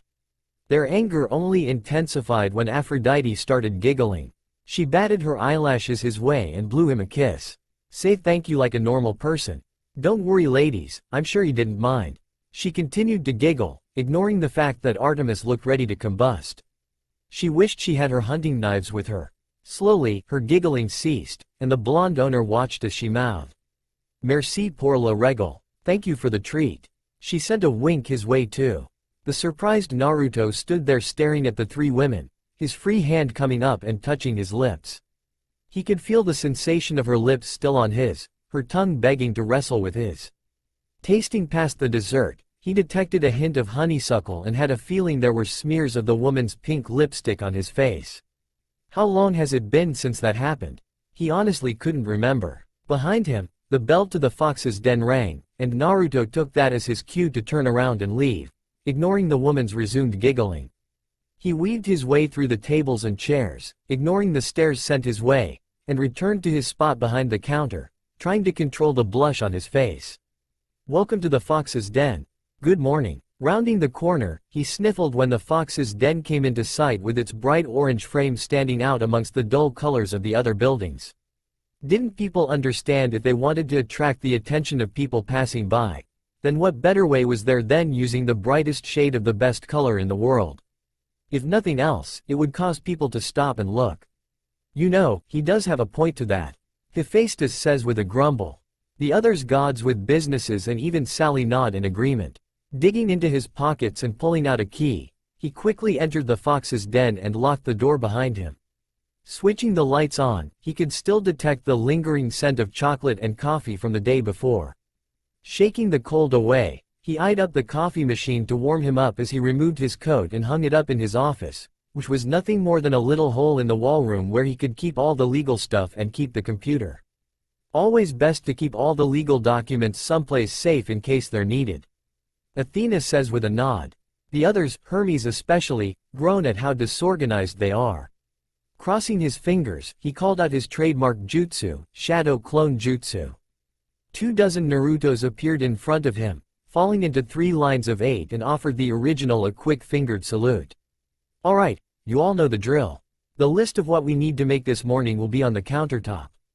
The special of the day won't be anything too fancy, but I thought we'd go with a blueberry skyr cheesecake. He watched them nod their heads. The skyr yogurt is on the top shelf. If we need any more, Hiriishin over to Reykjavik and head to that store I frequented when last there. The one nearest to the theater house. They nodded again, forcing him to clap his hands together. Alright then, you know what to do. Let's go. What good are shadow clones? Annabeth asks out loud. They are solid copies of the creator, original, and can transfer their memories back upon dispelling. Chef explains without thought. Lucky. The watchers, readers all shout in envy. Hi. One by one, the clones made their way into the kitchen, the door flapping in an endless loop as each clone passed through. Letting out another yawn, he turned around and started the process of switching the machines on, from the coffee grinder to the espresso machine, to the automatic drip coffee makers. While his clones handled the baking in the kitchen, he'd handle setting the place up in the front before joining them. While he was on his own in the front, he made himself a drink while he could. The blonde ninja was fond of a Spanish latte, though instead of sugar, he added a splash of honey. Honey was packed full of natural sweetness and energy, and in his opinion, a better option than sugar. His hands moved together with perfect fluidity thanks to constant repetition. Honey, along with a shot of espresso added to the mix, made him hum in delight as he brought the drink up to his mouth. Now that was the good stuff. When he was younger, he never imagined anything coming close to his love for ramen. However, these days he couldn't imagine a morning without some form of caffeine to start his day. He had a couple of hours before he opened his doors to the public. Once open, he estimated he'd have around 10 minutes before the first batch of customers started filing their way in, likely for a takeaway order. Wandering the earth for as long as he had, the blonde owner of the Fox's Den had become good at reading people. He knew when to talk to his customers, and when to leave them be and let them get on with their day. Disappearing once again into the back room, he returned moments later with a large cardboard box in his arms and placed it down on the counter. Unsealing the top, he got a glimpse of the inside. His new order of paper cups had arrived the day before, and like most things in his life, they were bright orange too. A majority of his customers during the morning rush took their orders away with them, and his paper cups were nothing more than the store-bought cups anyone could purchase. These new ones were ordered and designed for the Fox's Den, with a chibi-styled fox sporting 9 tails in the center drinking a coffee. A Kyubi? I want one. Annabeth and Talia whine, causing the latter to flush in embarrassment when the others start teasing the duo. The Spanish and the Irish had the best lattes. Hermes and Dionysus say at the same time. There could never be too much orange in one person's life. Not to mention, he came to accept it was the little things in life that kept him going. Who knew new paper cups would put a smile on his face? He hoped Kurama didn't mind having his silhouette as the new logo for his business. His face if he saw these. He'd be so mad, he whispered, staring at the chibi fox on the cup, and letting out a low laugh. He'd never forgive me for turning him into a cute cartoon. Knock, knock, knock. Blinking in surprise at the sound, Naruto turned around and faced the doorway, and found himself staring back at a pair of blue eyes on the other side of the glass. Stood with one hand knocking against the glass, was a man somewhere in his late 20s if he had to guess, and dressed up like a mailman, shorts and all. The man possessed dark curly hair poking out from beneath his hat, with elfish features, and looked like he was in desperate need of a good night's sleep with dark shadows forming beneath his eyes. It was even more evident when the man broke out into a yawn. Oh, I wish I could get a good night's sleep, but no. Always busy delivering packages and messages. Hermes moans. The others look a little guilty for having their relatives so overworked. The man then offered him a wave. Hey, any chance I can come in? Moments earlier, we got another delivery coming in.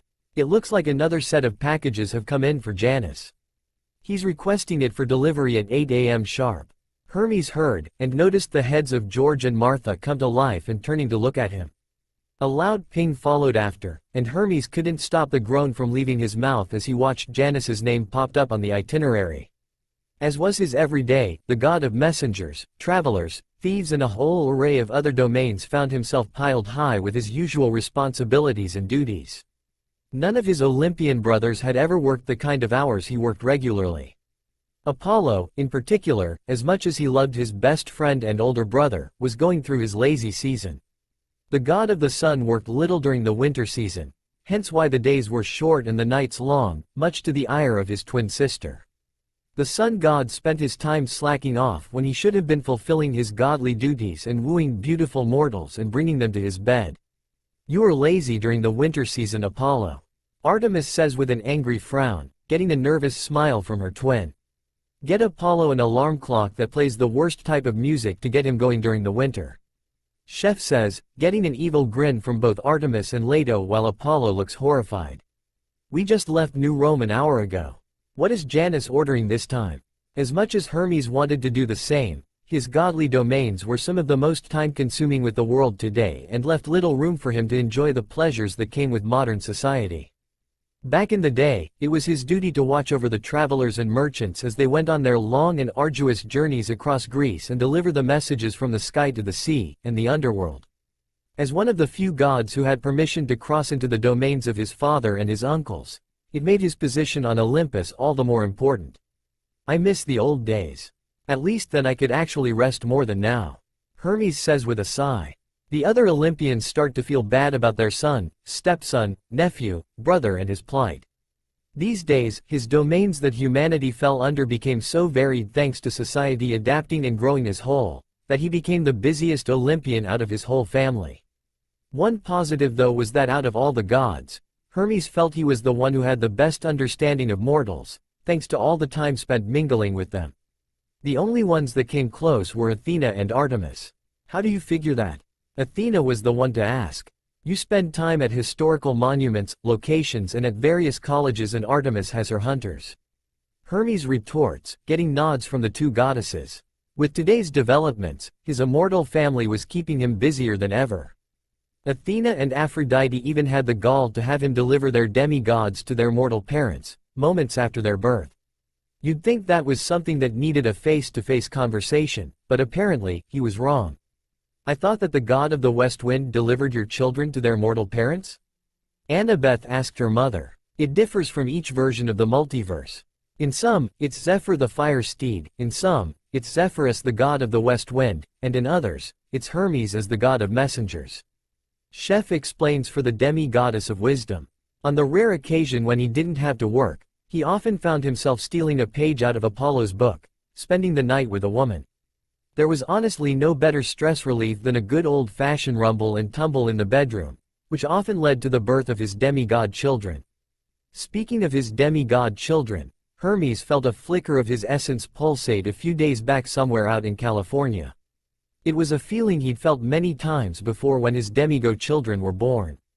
It turned out, a young woman that he spent the night with during the spring of last year had given birth to his latest son. Pigs, Artemis says with a sneer towards her male relatives when they all nod in agreement. You know, even virgins can give blowjobs and do anal, Artemis. Sally says. Mom, Sally. Percy and Poseidon shout at the same time in shock.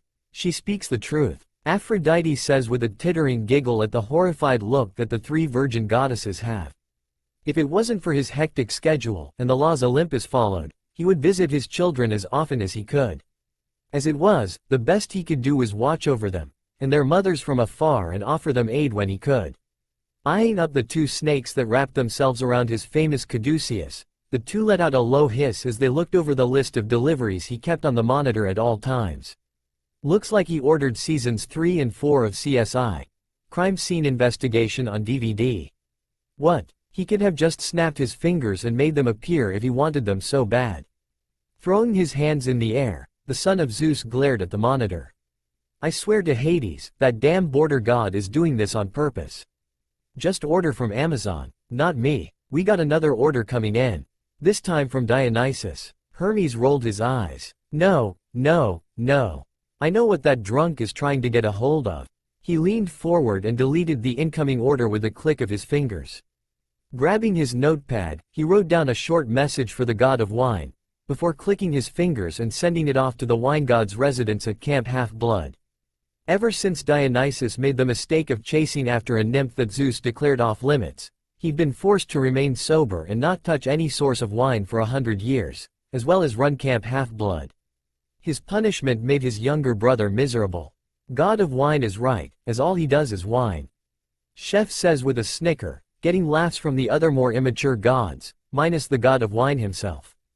Zeus just nods in approval at Hermes' decision to deny Dionysus of wine. If he thinks I'm falling for his tricks, then think again. He forgets I'm the god of thieves. His brother would be angry, but he could handle Dionysus. Falling back against his seat, Hermes rubbed his eyes and couldn't stop the yawn from escaping his mouth. Gods, he was tired. The rest of his family didn't know how good they had it. I need coffee, otherwise, I'm not going to make it. Stretching out his hand, a mug reading, World's Best Grandma, a recent present from Apollo appeared, coffee filled to the top inside. Giving it a quick sniff, he brought it up to his lips and instantly regretted it. Rolling down the window, Hermes spat the coffee out onto the street, followed soon after by the rest of the mug. As a god, he could make almost anything appear if he willed it so. All he had to do was picture it in his mind, and will it to be. However, with food and drinks and other edible delicacies, said god had to have some skill over the art. He wasn't bad by any means and was known to treat his mortal lovers to a home-cooked meal from time to time, which made the food he conjured pretty good. His aunt Hestia and even his stepmother had given him their stamp of approval.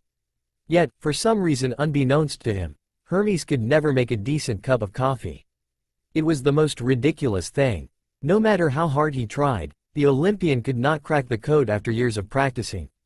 It was such a mundane thing, yet he failed miserably at it. Right? How can I make home-cooked meals that Aunt Hestia approves of but can't make a good cup of coffee? Hermes rants in frustration, getting mocking laughs from his brothers and sympathetic looks from his aunt and stepmother, more so the former than the latter. If Apollo, Ares, or any of his brothers found out, they wouldn't let him live it down. Feeling someone tapping his leg, Hermes glanced over at George and Martha, the latter of whom was trying to get his attention. What? We can afford to take a short break. Why not make a stop and get refreshments? Oh, and where do you suggest?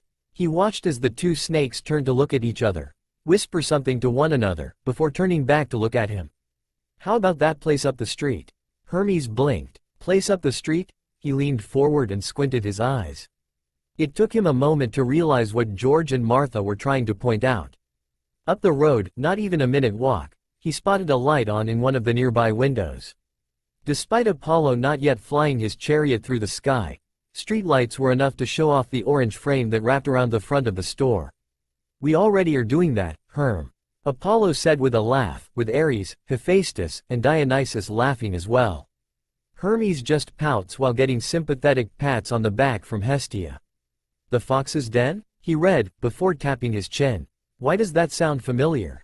It's the cafe Aphrodite mentioned a fortnight ago at Apollo's poker night.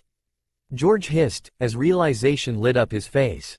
Oh, that's right. How could he forget? It was all Aphrodite went on about all night. After a while, Hermes, along with everyone else, had tuned out the love goddess, but some of what she said had filtered in. All he remembered her saying was that some hunky mortal made one of the most delicious strawberry milkshakes and dessert she'd ever tasted, and that it was so good that Olympus's most beautiful goddess rewarded the mortal with a big smooch in the middle of his establishment. It was so good that she dared to say it might be as good as the delicacies Aunt Hestia and Aunt Hera were known to create. No way in Tartarus they are. Hera snarls, before blushing in embarrassment at her outburst. Hestia just has a small pout on her face. If he remembered right, even Athena and Artemis enjoyed it. If his two elder sisters enjoyed something created by a male mortal, then he must have been good. They were notoriously picky and hard to please. Grinning, Hermes didn't hear what George and Martha said next, before waving his hand and turning his caduceus to its phone form. The Olympian god was already on his feet, closing his truck door shut with newfound energy as he marched over to the fox's den. Well, let's go and see what the fuss is about. Present. Leaving the counter, the blonde owner of the fox's den walked closer to the door, gazing curiously at the man on the other side. Hey, I'm not open yet, and I won't be open for a couple of hours. He pointed to the clock on the wall behind the counter. Come back later, and I'll be happy to take your order. What hope he had that the guy would take his word and leave was proven false when the guy didn't move. Aw, come on, can't you make an exception this once? Hermes put his hands together in a prayer motion. I've been up for hours. I need a little pick-me-up, that's all. Rolling his eyes and feeling a headache coming on, Naruto took another step closer to the door. It was too early for this. Look, I haven't got much ready. I just walked through the door a minute ago myself. Why don't you go to Starbucks or something? I'm sure one of those is open 24/7. In response, Hermes made a face and stuck out his tongue. No way. I hate all that franchise crap. They stopped making good coffee years ago, and I hear you make a hell of a drink. I have it from a reliable source that you're one of the best in the city.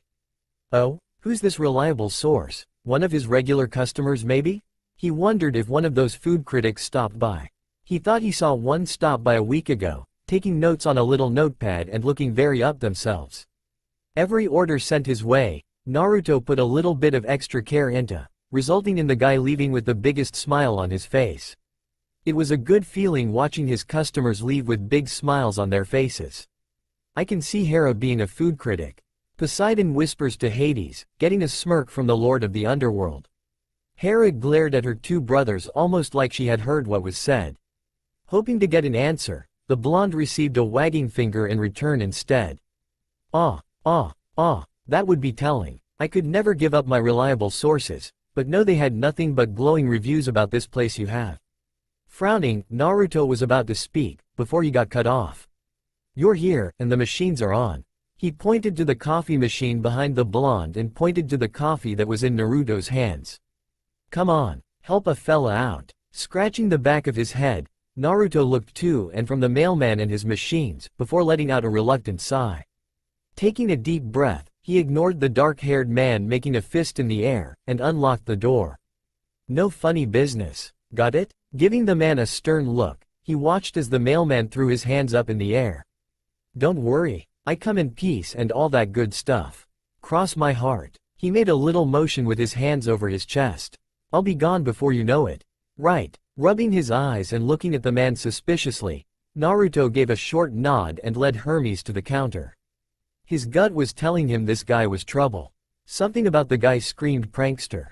He would know, being one himself. Handing Hermes a menu, the blonde leaned against the counter as he unwrapped his paper cups from their box and picked one out for use. Take a look, and tell me what takes your fancy.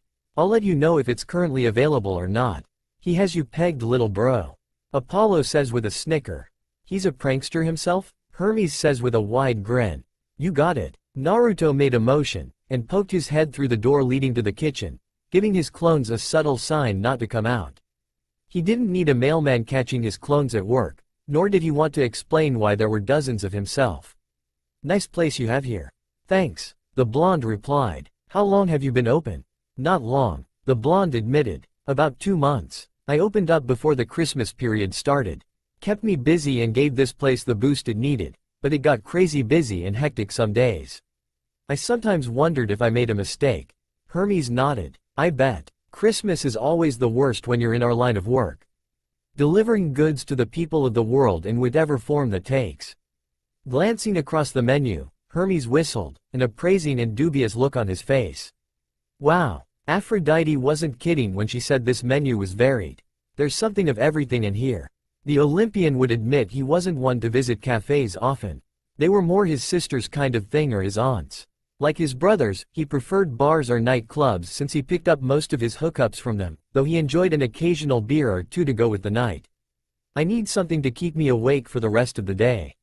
Yay, beer! All the male gods shout in unison, getting eye rolls from the goddesses. There's nothing wrong with visiting a cafe every once in a while, Hermes. Athena was the one to state. Not knowing much apart from the standard caffeine-based beverages, Hermes eyed the drink in Naruto's hand. What do you have? Oh, this? Naruto took a small swig of his drink. It's a Spanish latte. Curiosity piquing, Hermes leaned on the tabletop. Is it any different from a regular latte? To answer his question, he received a waved hand in the middle of the air. It's more of an espresso-based drink with textured milk and condensed milk. It's sweeter than a latte, but not as much as a latte with flavored syrup. Though I don't use sugar in my drink, and instead, use honey. Hermes nodded his head and liked the sound of everything he just heard. I'll take one of those. He especially liked the espresso part. That would do the trick in keeping him awake. Sure, do you want food to take with you? Hermes scratched the back of his head, looking indecisive. If you can't decide, I've got some lemon squares left over from the day before. They won't be fresh, but they'll still taste good. I can have them bagged up for you. Free of charge since I made them the other day. The god's eyes lit up, and a bright expression washed over his face. That would be great. Thanks, no problem. Take a seat, and I'll bring them over. Watching as the blonde owner turned around and prepared his drink, Hermes spun around and headed for the closest table. Maybe this place was alright after all, and everything Aphrodite was sprouting on about wasn't just hot air. The mortal appeared decent enough. After all, who would give away lemon squares for free? No one he'd ever met, that's for sure. Not to mention, if he could win over his male-hating sister, then the guy must be doing something right. Though, watching as the mortal went to work, he understood why Aphrodite kept mentioning the handsome owner. If he'd won over the goddess of love, then Hermes could count down the days she inevitably invited him into her bed. I agree, Hermes said with a smile. Aphrodite says with a giggle, getting groans from her husband and boyfriend. Knock it off, you slut. Artemis says in annoyance. Her two biggest weaknesses after all were chocolate and handsome mortals. This guy represented both, which meant he was as good as hers, and he didn't even know it. Though, it could be hard with Athena and Artemis around. Both seemed equally as interested in the mortal, though for different reasons. As far as Hermes was concerned, he was staying out of any trouble those three might create. He thought back to the love goddess. Then again, she'd like a challenge. He thought, leaning on the table and resting his head against his arms. I wonder if I should start a betting pool? 100 drachmas maybe? He would have to look into this some more when he wasn't feeling as tired. Sighing and rubbing his face as he waited for his order, Hermes shut his eyes and let his body relax. It was only for a minute. His schedule was getting busier by the minute, and spent all last night going from state to state. He earned this much. Granted, gods didn't need as much sleep as mortals did, and could theoretically remain awake for greater lengths of times. Sometimes days, and possibly even weeks depending on the god. However, he was reaching his limit. Is that true? Percy asked his father, getting a nod in response. Wise choice, Hermes. Athena said in response to Hermes's choice of staying out the affairs of the AAA goddesses. He just needed a moment to relax. After a few minutes passed, Naruto finished the drink, capping the top with a plastic lid and adding a paper sleeve to the takeaway cup. Alright, that's your drink. Give me a moment, and I'll bag up those lemon squares I promised. You alive back there? Z's. Stopping mid-step, Naruto glanced up from the drink, and his jaw dropped when he looked over at the table the mailman sat behind. You have got to be kidding me. The Olympian had his face slumped against his arms, eyes covered by his forearm and mouth hanging wide open, causing loud snores and gargles to come out. A foot twitched against the leg of the chair, and his nose wrinkled. The blonde couldn't believe what he was seeing. Was this guy serious? He wasn't running a bed and breakfast. Marching over, Naruto initially gave Hermes a subtle shake to jolt him into consciousness. He whispered for him to wake up, but Hermes merely turned his head. When that failed, he shook him harder, adding some extra force into the shakes. When that also failed, he started throttling the guy, shaking him like a rag doll. Wake up, damn it. Despite Naruto practically throwing the guy around back and forth in his seat, the guy wouldn't wake up as he slumped back down on the table. The guy must have been the heaviest sleeper he'd ever seen. How heavy of a sleeper is he? This is ridiculous. He contemplated driving his fist into the back of his skull, reminiscent of Sakura waking him up during their Team 7 days. Though, he decided against it. It's not like this guy can't take the hit. He thought, standing back up and narrowing his eyes at the sleeping Olympian. I wasn't sure at first, but his energy matches those three women. He hides it well, and you'd think he was just an ordinary mailman, but he isn't. He acted normally around those women for the simple reason that they gave him no reason to be on guard with them. The blonde shinobi didn't say anything, staring at Hermes as the man's face twitched in his sleep. A smirk grew on his face and started cracking his neck and knuckles. If the guy wanted to fall asleep and leave himself open in such a manner, then that was his business. He was the one who knocked on his door before he was open. He'd been lenient and let the guy in, but now the mailman had the guts to fall asleep as he was about to send him off with free lemon squares? This guy didn't know he was in the presence of Konoha's prankster king. Laughter was heard as Hermes squawked at the fact that he got pranked by who most believed was a mere mortal. Deep down in his heart, Naruto was still a prankster and always would be. Seeing a prime opportunity in front of him, he couldn't resist.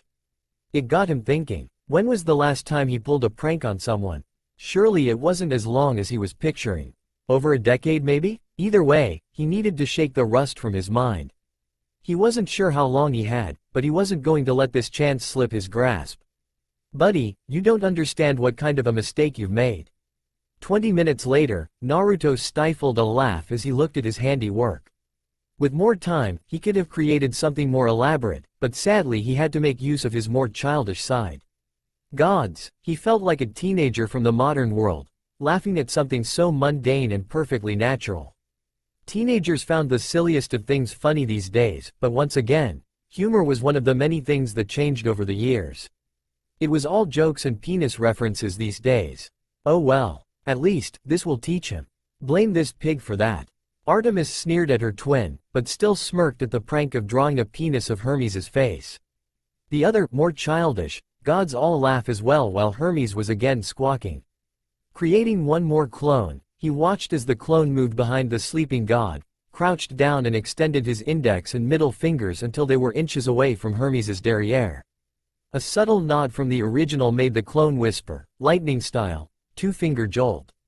The result was instant. 1 second, Hermes was peacefully sleeping away with his head in his arms, and the next, he was 5 feet in the air, his eyes wide as his hands fell to his bottom as a sharp pain radiated from his left cheek.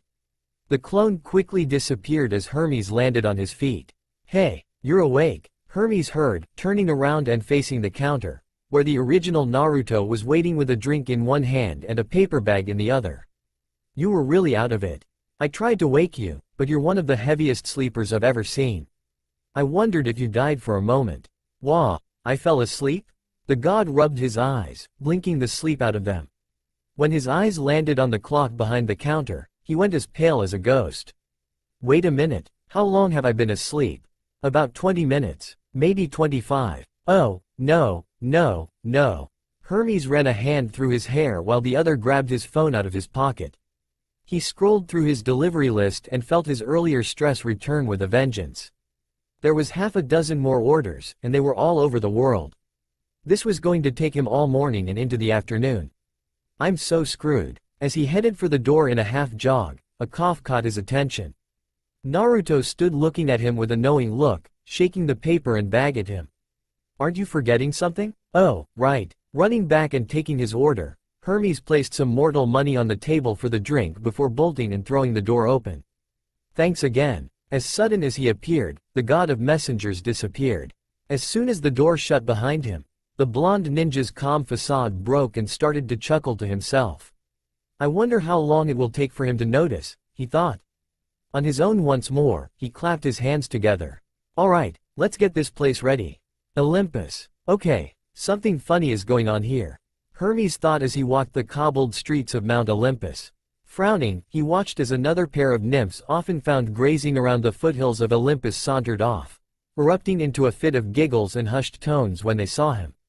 One by one, as the incidents grew, his paranoia started doing the same. Everyone he came across resulted in the same issue arising. It had been like that all day, and Hermes was beginning to think he was amiss on some kind of joke floating around his immortal family.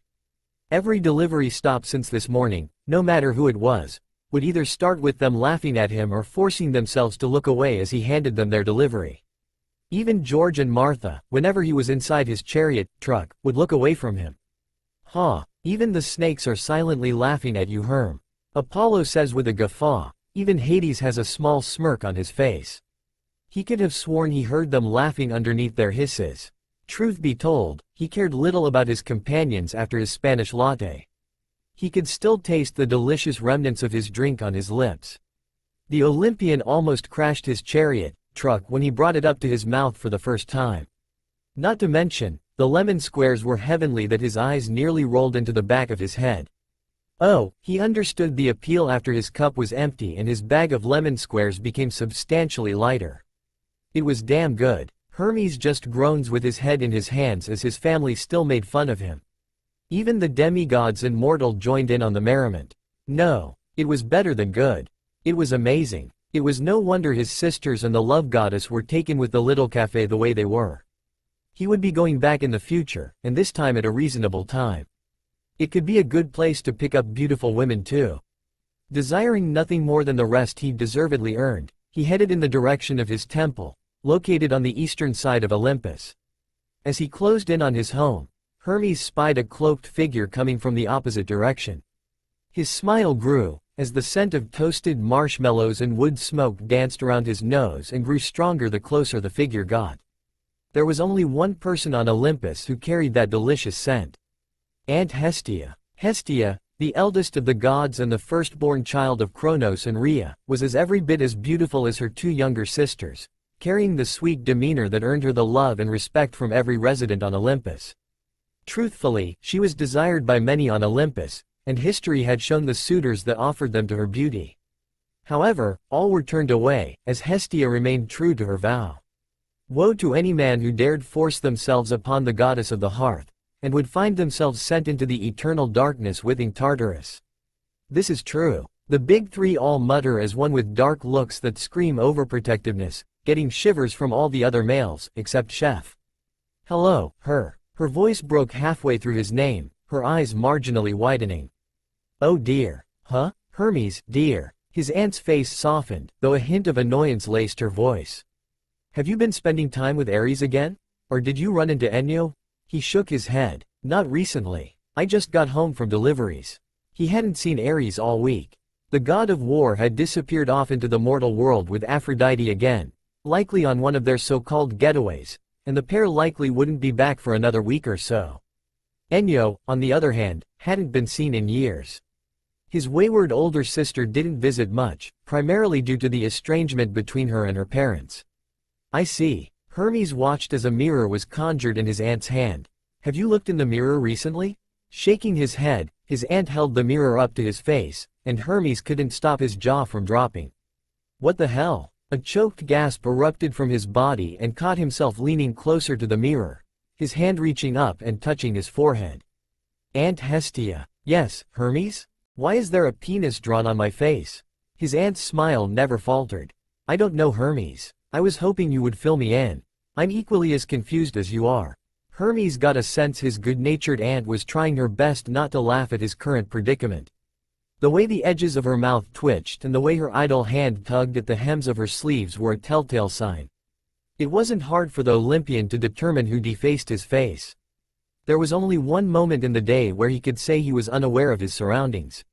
Not you too, Aunt Hestia. Hermes said with teary eyes towards his kind aunt, who couldn't contain her giggles. How had he not noticed? It was over 12 hours later. He'd been walking around with a penis drawn on his face the whole day. It was no wonder people couldn't keep a straight face when they saw him. Even Hestia looked ready to bust a gut in hysterics. That asshole barista did this to me. The image of Naruto appeared in his mind, and Hermes couldn't stop his eyes from blazing with godly energy. No wonder he seemed in such a good mood when he woke up. His aunt's eyebrows raised. Barista? He threw his hands in the air. The one Aphrodite keeps talking about. He stomped away, snapping his fingers and making the ink-drawn penis disappear from his forehead. If he thinks he got one over on me, then he's got another thing coming. Doesn't he know who I am? Rubbing his hands like a Disney villain, a devious glint appeared in his eyes. Oh, the payback that's coming his way will be legendary. I practically invented mischief and pranks. The smile never faltered from Hestia. I'm sure, dear. Though I'm sure he meant no harm, so please go easy on the mortal. Nothing life-threatening, please. She asked, with an edge of authority laced in her words. Granted, the mortal had been rather ballsy to do such a thing to her immortal nephew, but he didn't deserve to die over it. Thankfully, Hermes was one of the more laid-back gods on Olympus. If such a thing happened to Ares, or gods forbid Zeus, then she doubted the mortal would last another second. He'd be reduced to ash before he could blink. I can take a joke. Zeus grumbles with crossed arms. His siblings all look at him with looks of disbelief. Even his own children have the same looks of disbelief. I won't do anything rash, Aunt Hestia. I'm just going to one-up him. That's all. I'm not that petty. Thank you, Hermes. Watching him walk away, Hestia spied the clothes on his back, before letting out a giggle as she covered her mouth. It appeared the face sketch had not been the only gift Hermes received. On the back of Hermes's mailman uniform, the barista also added some extra patchwork to his mailman uniform. In this case, in bright orange letters, the word, "juicy," in all capitals, was sewn across his back, with an arrow pointing down to her nephew's posterior. Wah-bu-ha, Hermes squawked in pure shock, while everyone else is rotfl, rolling on the floor laughing, at the audacity of the barista. I wonder how long it will be before he notices. Hestia muttered to herself, watching her nephew march away before continuing down the path, the odd giggle escaping her lips throughout the rest of her day. Okay, they have to be nymphs. Artemis says with a huff. Leto just lets out a giggle at her daughter's antics. Most of the males are unable to respond as they are ogling the nymphs. Only Hephaestus and Perse aren't ogling the nymphs. Zeus and Hades smacked on the back of the head, Gibbs's head slap from NCIS, by their respective wives. Moments before the three women came inside, the current of the wind strengthened for the briefest of moments. It was enough for the regular citizens of New York not to make heads or tails of it, but it was enough for him to take notice. Years of training on Mount Myoboku had sharpened his senses to an extreme level, to the point where he could sense nature chakra and related energy sources without the need to activate Sage Mode. The women, while nowhere near the level of particular individuals that visited the fox's den, he could sense they were still stronger than the average human by a sizable amount. Not to mention when they walked into view of the store, he could have sworn their hair and the hems of their dress tops were dancing in the air. Wind nymphs. They must work for Aeolus. Zeus says with a leer, getting a smack from Hera again, who sighs in disappointment. Why did I marry such a skirt-chasing horndog again? Hera asks herself under her breath. Like the others, he saw no reason to keep them away. As long as they didn't start any funny business, then they were welcome any time. Now, I've got 2 slices of the Russian honey biscuit cake. He lowered the plates down, and felt a bubble of excitement as the 2 women on the left and right made dreamy expressions as they gazed at their orders. Their forks found their way into their hands like magic, and were eagerly digging in before he could lower the 3rd plate onto the table, and 1 sticky toffee pudding. A similar look arose on the middle woman and saw her mouth silent words to herself. If you need anything else, you know where to find me. Artemis is almost salivating at the delicious treats shown, getting a few sounds of amusement from her brother and mother, which she promptly ignores. Even Hestia looks like she wants to have such delicacies herself. We certainly will, she muttered, slipping a piece into her mouth and letting out a sigh of pleasure. The 2 next to her erupted into a fit of giggles, with the blonde leaving them to enjoy their orders. Truth be told, as he wandered back to the counter, he noticed more and more similar individuals and groups like the 3 women appearing as of late. It had been happening over the last couple of weeks, during sporadic times in the day. He'd felt something off about them all as soon as they appeared close to the den, though he sensed differences with the energy and life force that coursed through their veins. Some were like the women currently in a daze with their cake orders, where the natural energy within them felt air-based. Others that came felt more connected to the earth, more traditional energy, much like when he manipulated senjutsu. In the back of his mind, the energy reminded him of the Zetsu clones created from the first Hokage's cells, though with none of the malevolent intent or evil nature. All he felt was positivity radiating from them, and all had a tinge of green to their skin that only he noticed. Though, not that he let on. Then there was the small group a few days ago with energy that radiated like the sea, with a distinct smell of the ocean and the beaches lingering on their person. So, we got wind nymphs, wood nymphs, and now naiads, nereids. Athena, while keeping a list of everyone from their world that has visited the fox's den. More often than not, they were all beautiful, all possessing the elfin appearances he became accustomed to when greeting and serving them. 90% of the time, they were women, though occasionally, a male or two appeared through his doors.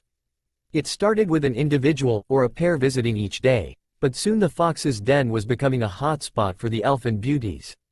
Each day, more and more seemed to be appearing. Sounds like Camp Half-Blood in a way. Annabeth says with a nod. The other two demigods nod in agreement. If he was honest, Naruto never imagined the fox's den would become a hotspot for nymphs of all things. It took him a couple of visits to realize what they were. If he had to put money on it, then the three women sat around the table currently must have been air nymphs, if what he felt was any indication. The number of encounters he'd had with nymphs weren't many and were sporadic over the years. Thinking back on it, the last time he saw a nymph was over 300 years ago, somewhere in Europe. Germany if he remembered right, or possibly France. The gods are shocked that the blonde was able to figure out the identities of some nymphs. With a moment of peace and everyone inside happy with their orders, the blonde grabbed a spare tray and started moving around the tables, collecting up the finished plates and cups. Thanks to the first 3 months being a success, Naruto chose to make a few changes in the kitchen, namely to make the working hours for his clones a little easier. His clones had been a godsend, and if not for them, his menu for the den would have been a fraction of what he offered, especially when it came to the cakes and desserts. So, he installed a commercial dishwasher and glass washer, instead of cleaning them all by hand by the sinks. So far, it had made a world of difference. It was always funny to see how the smallest of things could make all the difference in the workplace. Hermes and Hephaestus had to nod at that logic, as they had the most experience with such things. Hades just starts grumbling about his workload, getting a sympathetic pat from his sister Hestia. He was halfway around the room making his rounds, his tray stacked high with plates and cups when he found himself freezing in place. His eyes flickered up to the entrance of the den, hovering over the door. Slowly, he journeyed back to the front after dropping the tray off in the kitchen, handing it off to a clone who looked at him with a serious expression. Every clone behind him had stopped, each wearing a similar look on their faces. I wonder who he senses this time? Sally asks out loud, getting shrugs from everyone else. They felt it too. It was another energy signature. However, this one was vastly different from the nymphs that occupied his tables. He didn't sense any attachment to the air, or the earth, or the sea. It was darker in nature and made the hairs on the back of his neck stand on end. In short, the energy felt like death. Looking across the room, the trio of nymphs had sensed the oncoming power as well, if the way their bodies stiffened. Their eyes were as wide as dinner plates, expressions stuck in a mask of fear and terror. No one else in the room appeared to be affected, though he had no time to determine how or why when the bell over the doorway jingled, a waft of cold air entering the room as a body walked inside. Really, Hades, must you scare the nymphs? Persephone asks with exasperation. Hades just keeps a stoic face on the outside while sweating on the inside. I don't think that it's Hades' core, Demeter says to her daughter. The person in question was male, standing around the same height as himself with skin the color of teakwood. His eyes were a haunting shade of gold, like the honey he offered to his customers with their tea and coffee. Long black hair flowed past his shoulders, like a curtain of shadows that covered part of his suit that made the Hollywood stars from the TV look inadequate in comparison. Across the room, as he made his way towards the counter, some of his female customers took notice. If the blushes appearing on their faces were any indication, they found the man very attractive. When he got to the counter, Naruto noticed the man looking around the room, not giving anything away with his expressionless face. Must be Thanatos, Hades said with a smirk in appreciation of his faithful lieutenant. Malinoe just huffs at the appearance of the god. The man made him feel a little on edge, though outwardly he didn't show it. Anyone that gave off a sense of death needed to be closely watched, especially around so many civilians who were none the wiser. He looked at the three nymphs out of the corner of his eye, though he noticed the man briefly look their way as well. All three visibly gulped, and to Naruto's surprise, gave the man a short curtsy, despite being sat down. Those nymphs certainly know to respect a god, even though he's a minor god.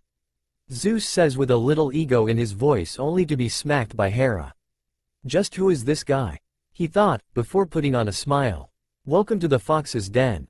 Naruto welcomed, ending the silence and catching the man's attention. As he did with every customer, he took out a menu and offered it to the finely dressed man. However, unlike everyone else that walked through his doors, the man didn't take the menu. Instead, he stared at Naruto, then looked in the glass cabinet where many of the den's cakes were presented to the public, and then back at the blonde. I wonder what Thanatos is doing there. Hades says with a thoughtful look on his face. Isn't this in February? Persephone asks with a slowly growing grin. Gasp. Aphrodite gasped, getting what Persephone is insinuating, before glaring at her rival for Adonis. Are you the owner of this establishment? His voice was rich and velvety. It was so smooth the blonde could picture the voice belonging in a blues club, making the women swoon and sway with his velvety tunes. I am. Is there something I can help you with? The man nodded, lacing his fingers together and placing them on top of the counter. You can. My name is Mr. Black. I'm here representing a client, if you will, who wishes to privately book your establishment out for an afternoon. Naruto's eyebrows raised in surprise. This was a first. Really? Truthfully, he hadn't looked into the idea of customers privately renting the space out for an afternoon or an evening. Really? The man nodded, his face remaining impassive as honey gold met blue. My client has caught wind of your establishment and heard the glowing reviews from members of her family that have already visited. Her interest has piqued because of it, and she wishes to visit you to see if the word of mouth is true. The blonde nodded, though he adopted a confused look. Well, that's great and all, but why does she need to rent out the entire place? Can't she visit during my regular days? The list when we're open is displayed on the window on the right as you enter. Unfortunately not, due to certain time constraints. The man known as Mr. Black answered back immediately as if expecting the question. My client is a busy woman, who has important duties and responsibilities that she must see to, around these months in particular. The man shifted his stance, reaching into his pocket and pulled a check. Her current place of work can be rather time-consuming. Well, that's certainly one way to explain that I help rule the underworld during the autumn and winter seasons. Persephone says with a huff. Hades just holds the hand of his wife. Rubbing the back of his head, Naruto guessed he could understand the reasoning, though renting it out for one person seemed a bit much. Who is this person anyway? Some kind of CEO of some big-time corporation? Or maybe some visiting princess or queen? He was sure he didn't have any royalty visit his little cafe yet. At least, none that he knew of anyway.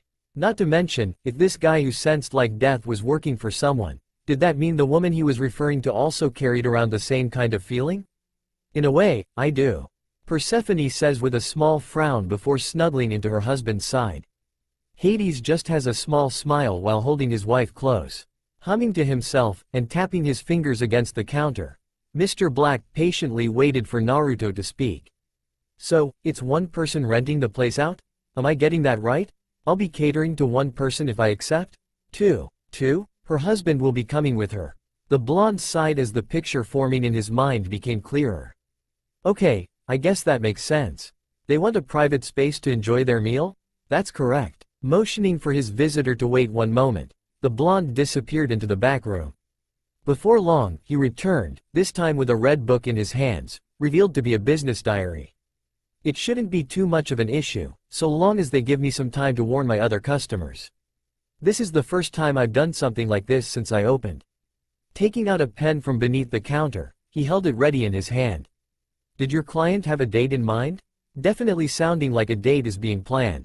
Hermes says with a whimsical smile. Persephone just smiles as well. She did. She would like the 14th of February. The 14th though, Naruto started, beginning to flick through the pages before stopping a moment later. He gave the man a deadpan stare. The 14th of February? That's right. So, Valentine's Day. Once again, that is correct.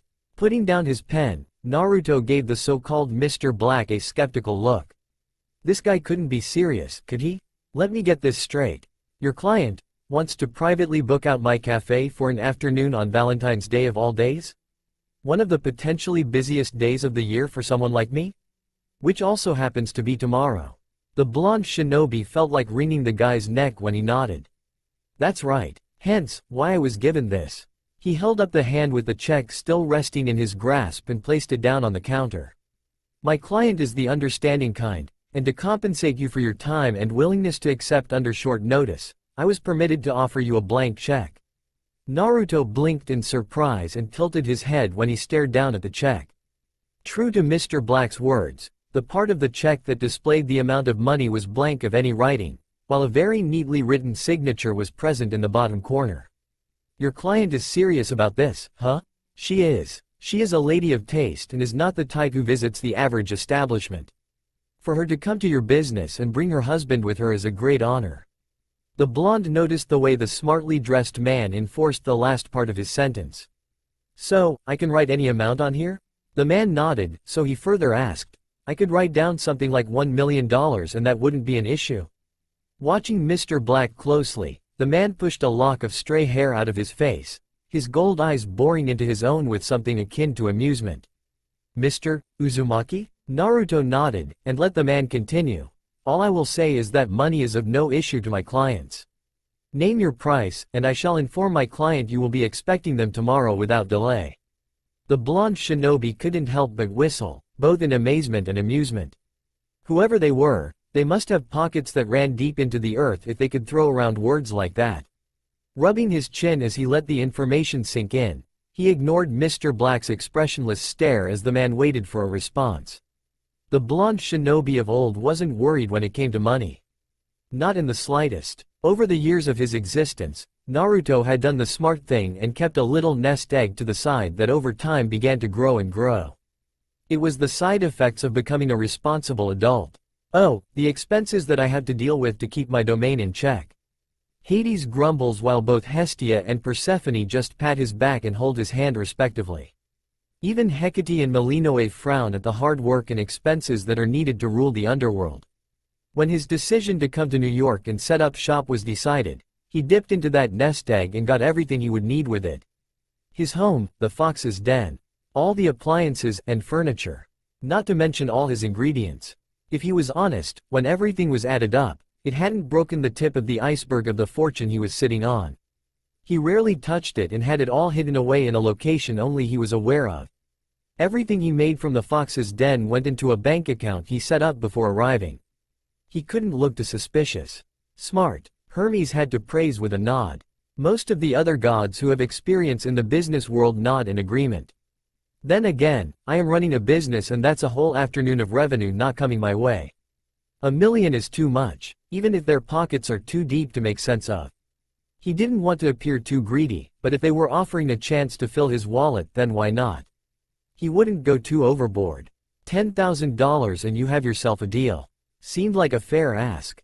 Hiding his surprise, he watched as Mr. Black didn't bat an eyelash and pulled out a fancy-looking Mont Blanc pen from his inside pocket. Is that made of real gold? How fancy are these people? Scribbling the amount on the check, Mr. Black looked him dead in the eye, the check being offered to the blonde barista. Taking it and giving it a once-over, Naruto smirked at Mr. Black. "I hope this doesn't bounce. That would be embarrassing after everything the man just told him." Mr. Black didn't react. He remained completely stone-faced as he replied, "Trust me, Mr. Uzumaki, it won't. If you say so." Glancing at the name written on the check, he rose an eyebrow. "Mrs. P. Underhill? Might I inquire what her first name is? I like to know the names of the people whose money I'm taking." Rolling his neck, a distinct pop made the mysterious Mr. Black sigh in comfort before answering. "You'll get your answers tomorrow. Until then, all you need to know is that my clients will arrive tomorrow at 4 p.m. How long they will stay for, I don't know. However, I recommend that you prepare thoroughly. Mrs. Underhill is known to be demanding if the gossip she's heard about your food is anything to go by." He leaned in, with Naruto reacting by doing the same. "She has a sweet tooth that puts many to shame, though can be picky. She has high expectations." "Underhill? Really, my love?" Hades asks with a roll of his eyes while his brothers had to laugh at the name. Persephone just smiles at her husband. "Is that right?" Naruto rubbed his chin, a thoughtful expression sweeping over him. If she had high expectations, then he would need to pull a few rabbits out of his hat. As confident as he was that his menu would knock their socks off, he could prepare some special dishes for his guests. If they were willing to part with $10,000, then he was going to give them their money's worth. A couple of ideas were floating around. He could have a lot of fun with this. He had a few dishes in the pipeline he could test out tomorrow. Are there any dietary restrictions I should know about? We don't have food allergies. All the gods, and the one titan, shouted at once. The 3 demigods and 1 mortal just grumble about the unfairness of that. None. Any preferences I should know about? Again, Mr. Black shook his head. Well, that made things easy. Alright then. In that case, you have yourself a deal. The blonde extended his hand to the man. Tell Mr. and Mrs. Underhill I'll have some specials whipped up just for them. I'll make sure they get their money's worth. It took a few moments of silence before Mr. Black reciprocated. The man had a firm handshake, and Naruto couldn't help noticing how cold the man's hands were. They felt like ice cubes. I'll pass on the message. Nodding, the blonde pocketed the check. Before the man left, he spoke up again. Can I get you anything before you go? Mr. Black was prepared to turn around and leave at a moment's notice, but he couldn't deny the smell radiating from the fox's den was heavenly. He looked across the room, ignoring the shivering forms of the nymphs, and looks at what some of the mortals were eating and drinking. He hadn't visited a cafe in the mortal world in decades. His eyes flickered to the cabinet with the cakes, zeroing in on the chocolate cake to the far left. Hades just had to groan at his lieutenant's deep love of chocolate. Artemis is licking her lips at the sight of the cake, getting laughs from her twin and mother. His tongue licked the edge of his mouth. That looks good. Straightening his tie, his voice was low, almost a whisper. I'll take a slice of the chocolate cake to go, and a regular coffee with no sugar. Coming right up. Valentine's Day. My dear, you can't be serious. Hades muttered, his voice low as his dark eyes took in the orange frame that wrapped around the front of the building. He'd never seen something so hideous and deliberate in centuries. It was like a monstrous beacon of color, and far too bright for his rich taste. Being in an environment where the brightest colors were the glowing crimsons and dark yellows that emanated from the rivers of lava that ran through the underworld, he could say that if he ever found something that sickly shade of orange anywhere near his home, he would send it deep into Tartarus. It would never see the light of day again if he had his way. Who in their right mind would paint the front of their business orange? Does that mean you would cast me deep into Tartarus, brother? Hestia asks with a pout as the fire she creates is the same as the color of the front of the fox's den. Hades vehemently shakes his head in the negative, getting a smile and a hug from his eldest sister.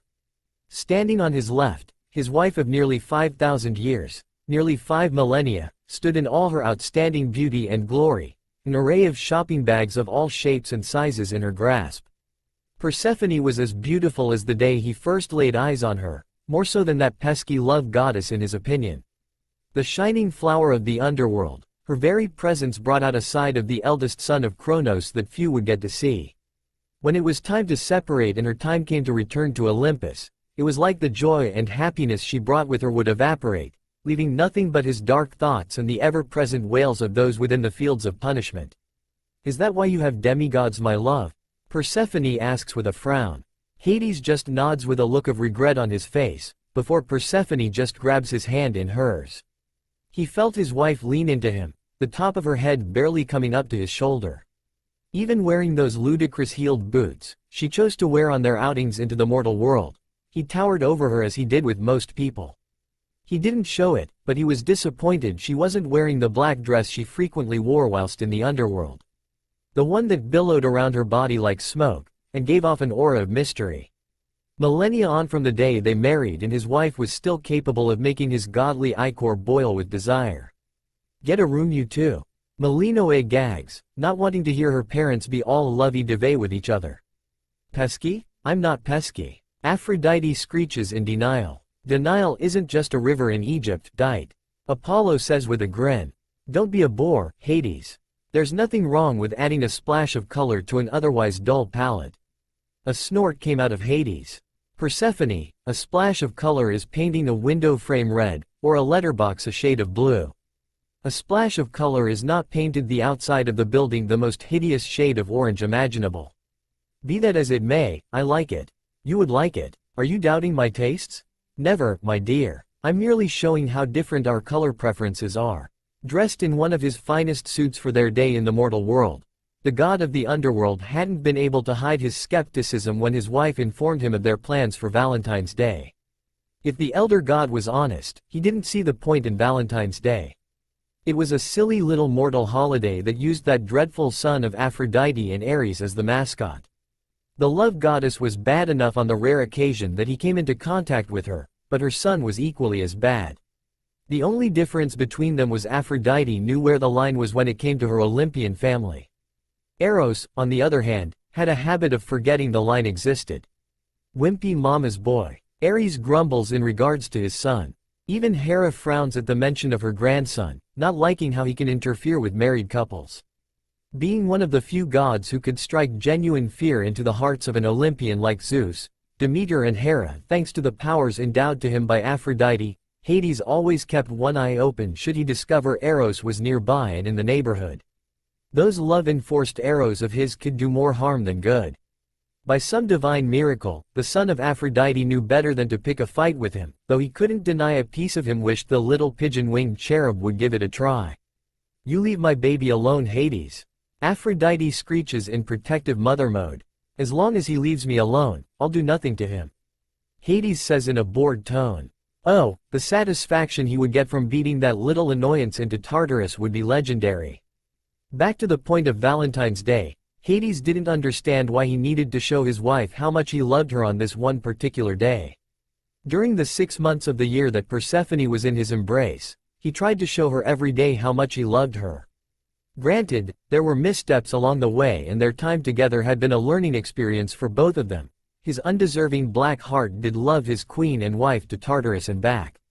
He didn't need a silly holiday to show it in excess. Perhaps spending some time in Tartarus would toughen the brat up. Ares mutters in thought, getting a kick to the shin and pelted with shoes by Aphrodite, who is glaring at her boyfriend.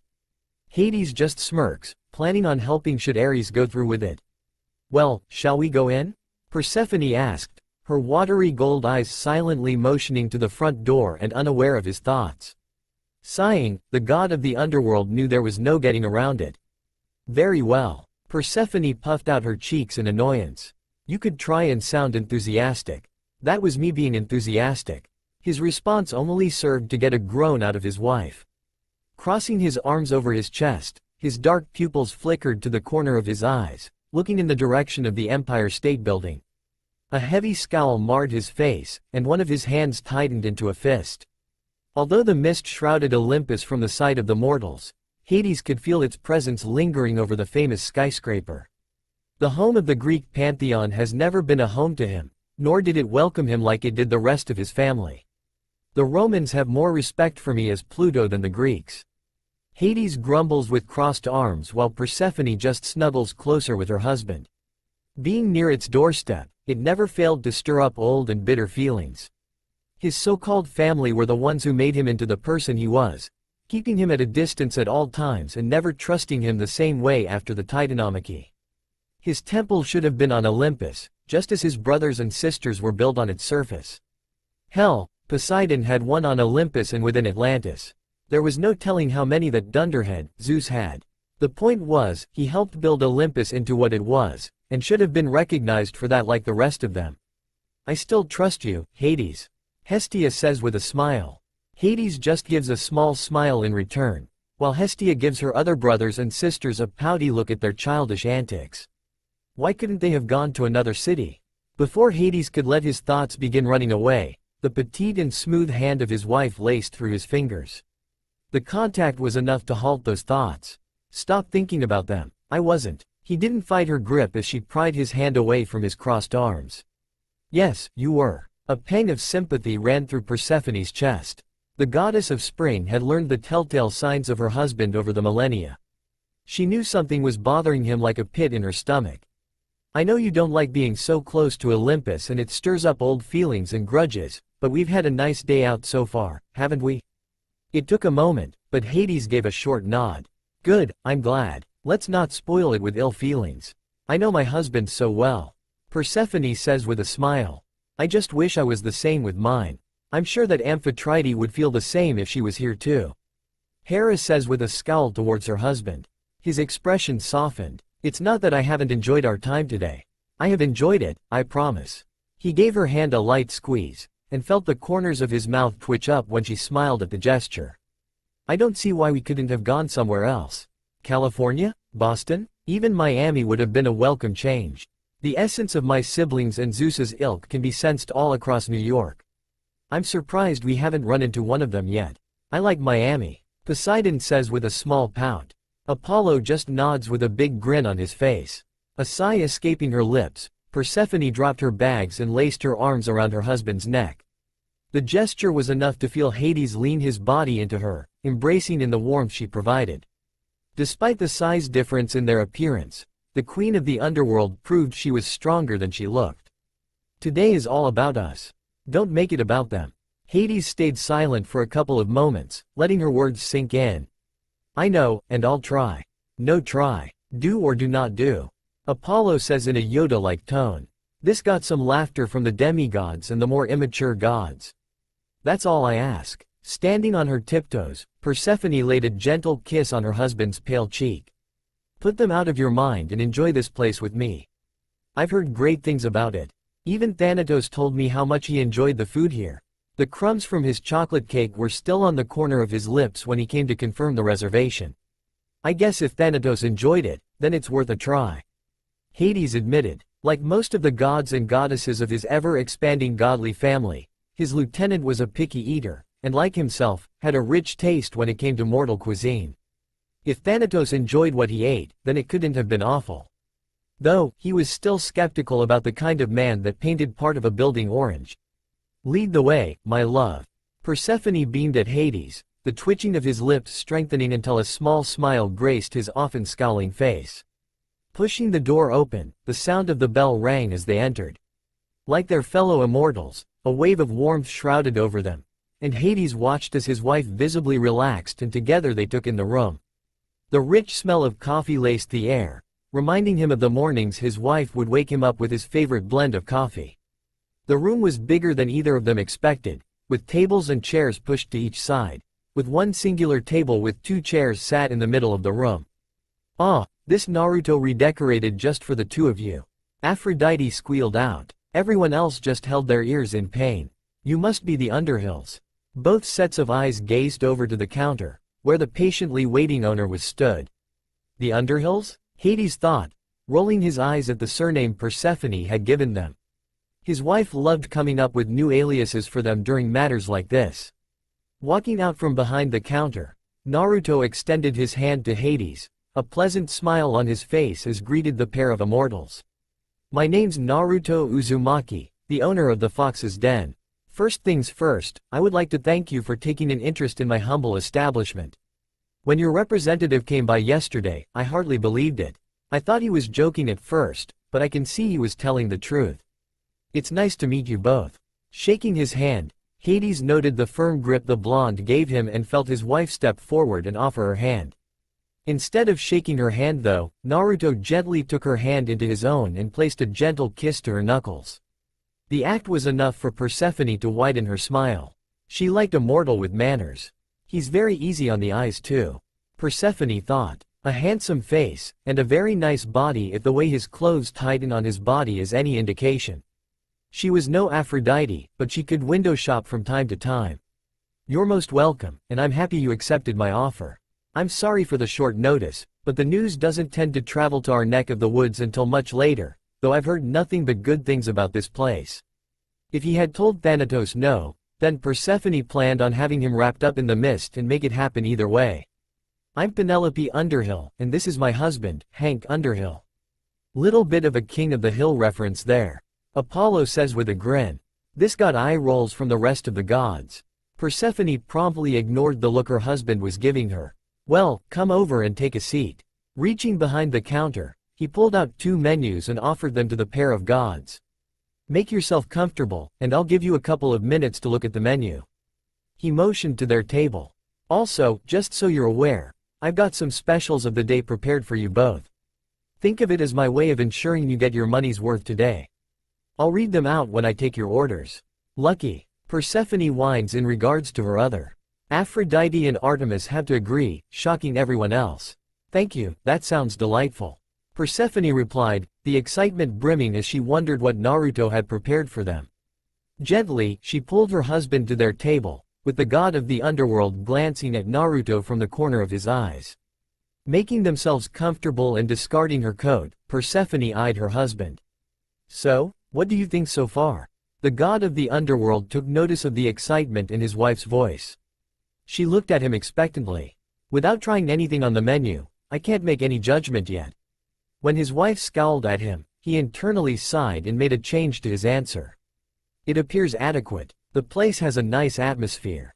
The rich smell of coffee is pleasing, I'll admit. As suspected, her face made a Noe 80. I knew you'd like it. The goddess of spring sounded very pleased with herself. There's so much to choose from in here. I'm not sure where to start. The beginning would suffice. A kick to his shin beneath the table forced him to grunt. Don't be sarcastic, my love. It's unbecoming of you. Persephone remained focused on the menu, a content smile plastered on her face.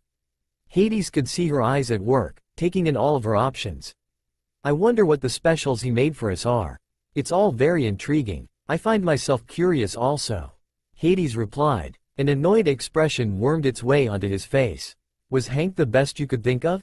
It's a nice name. It's a traditional name in the mortal world. The goddess glanced up. Is there something wrong with my choice? Nothing, but I don't see why we can't use our real names. Because no self-respecting mortal woman would name their child after the god of the underworld. Name one mortal carrying your name, and we can go home right now. When he didn't speak, Persephone's smile gained a satisfaction to it. I rest my case. Now, less brooding and more choosing. Understood? Remaining silent, Hades opened the menu up and let his dark eyes scan over the contents. He would let Persephone have her fun. His wife did appear excited during their shopping spree earlier in the afternoon. There appears to be something for everything in here. He mumbled, his hand coming up to sweep his oily black hair back. He must go through ingredients like they're going out of fashion if he offers everything, he says he does. He must be doing well to afford it. As the richest member of his Olympian family, call him curious if he wondered how a mortal could afford such a massive selection. Most places he was aware of didn't provide a third of what the blonde owner was offering to his clientele. Did he make everything that was listed on the menu? If not, then he must have dozens of suppliers in the pipeline. His cash flow must be a constant wave. Diana is more common in modern times. Sally pipes up, getting a big smile from Artemis. Most of the other gods grumble at how lucky Artemis, Diana is for that. He couldn't help with the way he thought. As the god of riches, it sparked his curiosity. Focus, Hades. Pick something before your wife calls you out on it. While Hades was busy mulling over his thoughts, Persephone was busy biting the corners of her mouth. She couldn't decide what she wanted. Everything sounded so good. Where to start? If it wasn't for word getting to her by Hermes, who was delivering a package to Hecate in her residence within the underworld, then she wouldn't have heard a peep about the fox's den. News tended to reach the underworld slower than most, though when she asked why she hadn't heard about such a place existing sooner, she noticed Hermes begin to shuffle around uncomfortably. Surely, any place that attracted the attention of multiple Olympians was worth hearing about. More than likely Aphrodite, I had something to do with that. All the gods say at the same time. Aphrodite had a sly grin while the others had frowns. Despite not being an Olympian, being of the eldest children of Zeus, as well as the queen of the underworld had its perks. Suffice to say, it took 5 minutes before she had Hermes spilling out all the gossip on Olympus. Her time in the underworld had provided her with many a means to get the information out of her unwilling hostage. By the time she let her little brother free, Persephone was internally seething. Cracks formed on the marble floor of her husband's palace as she marched back to her chambers. I hate when the older sibling card is played. All the younger siblings whined at once, making the only children smile at not having such a card played. That damn Aphrodite. Oh, she knew the love goddess could be petty, but she was asking for it now.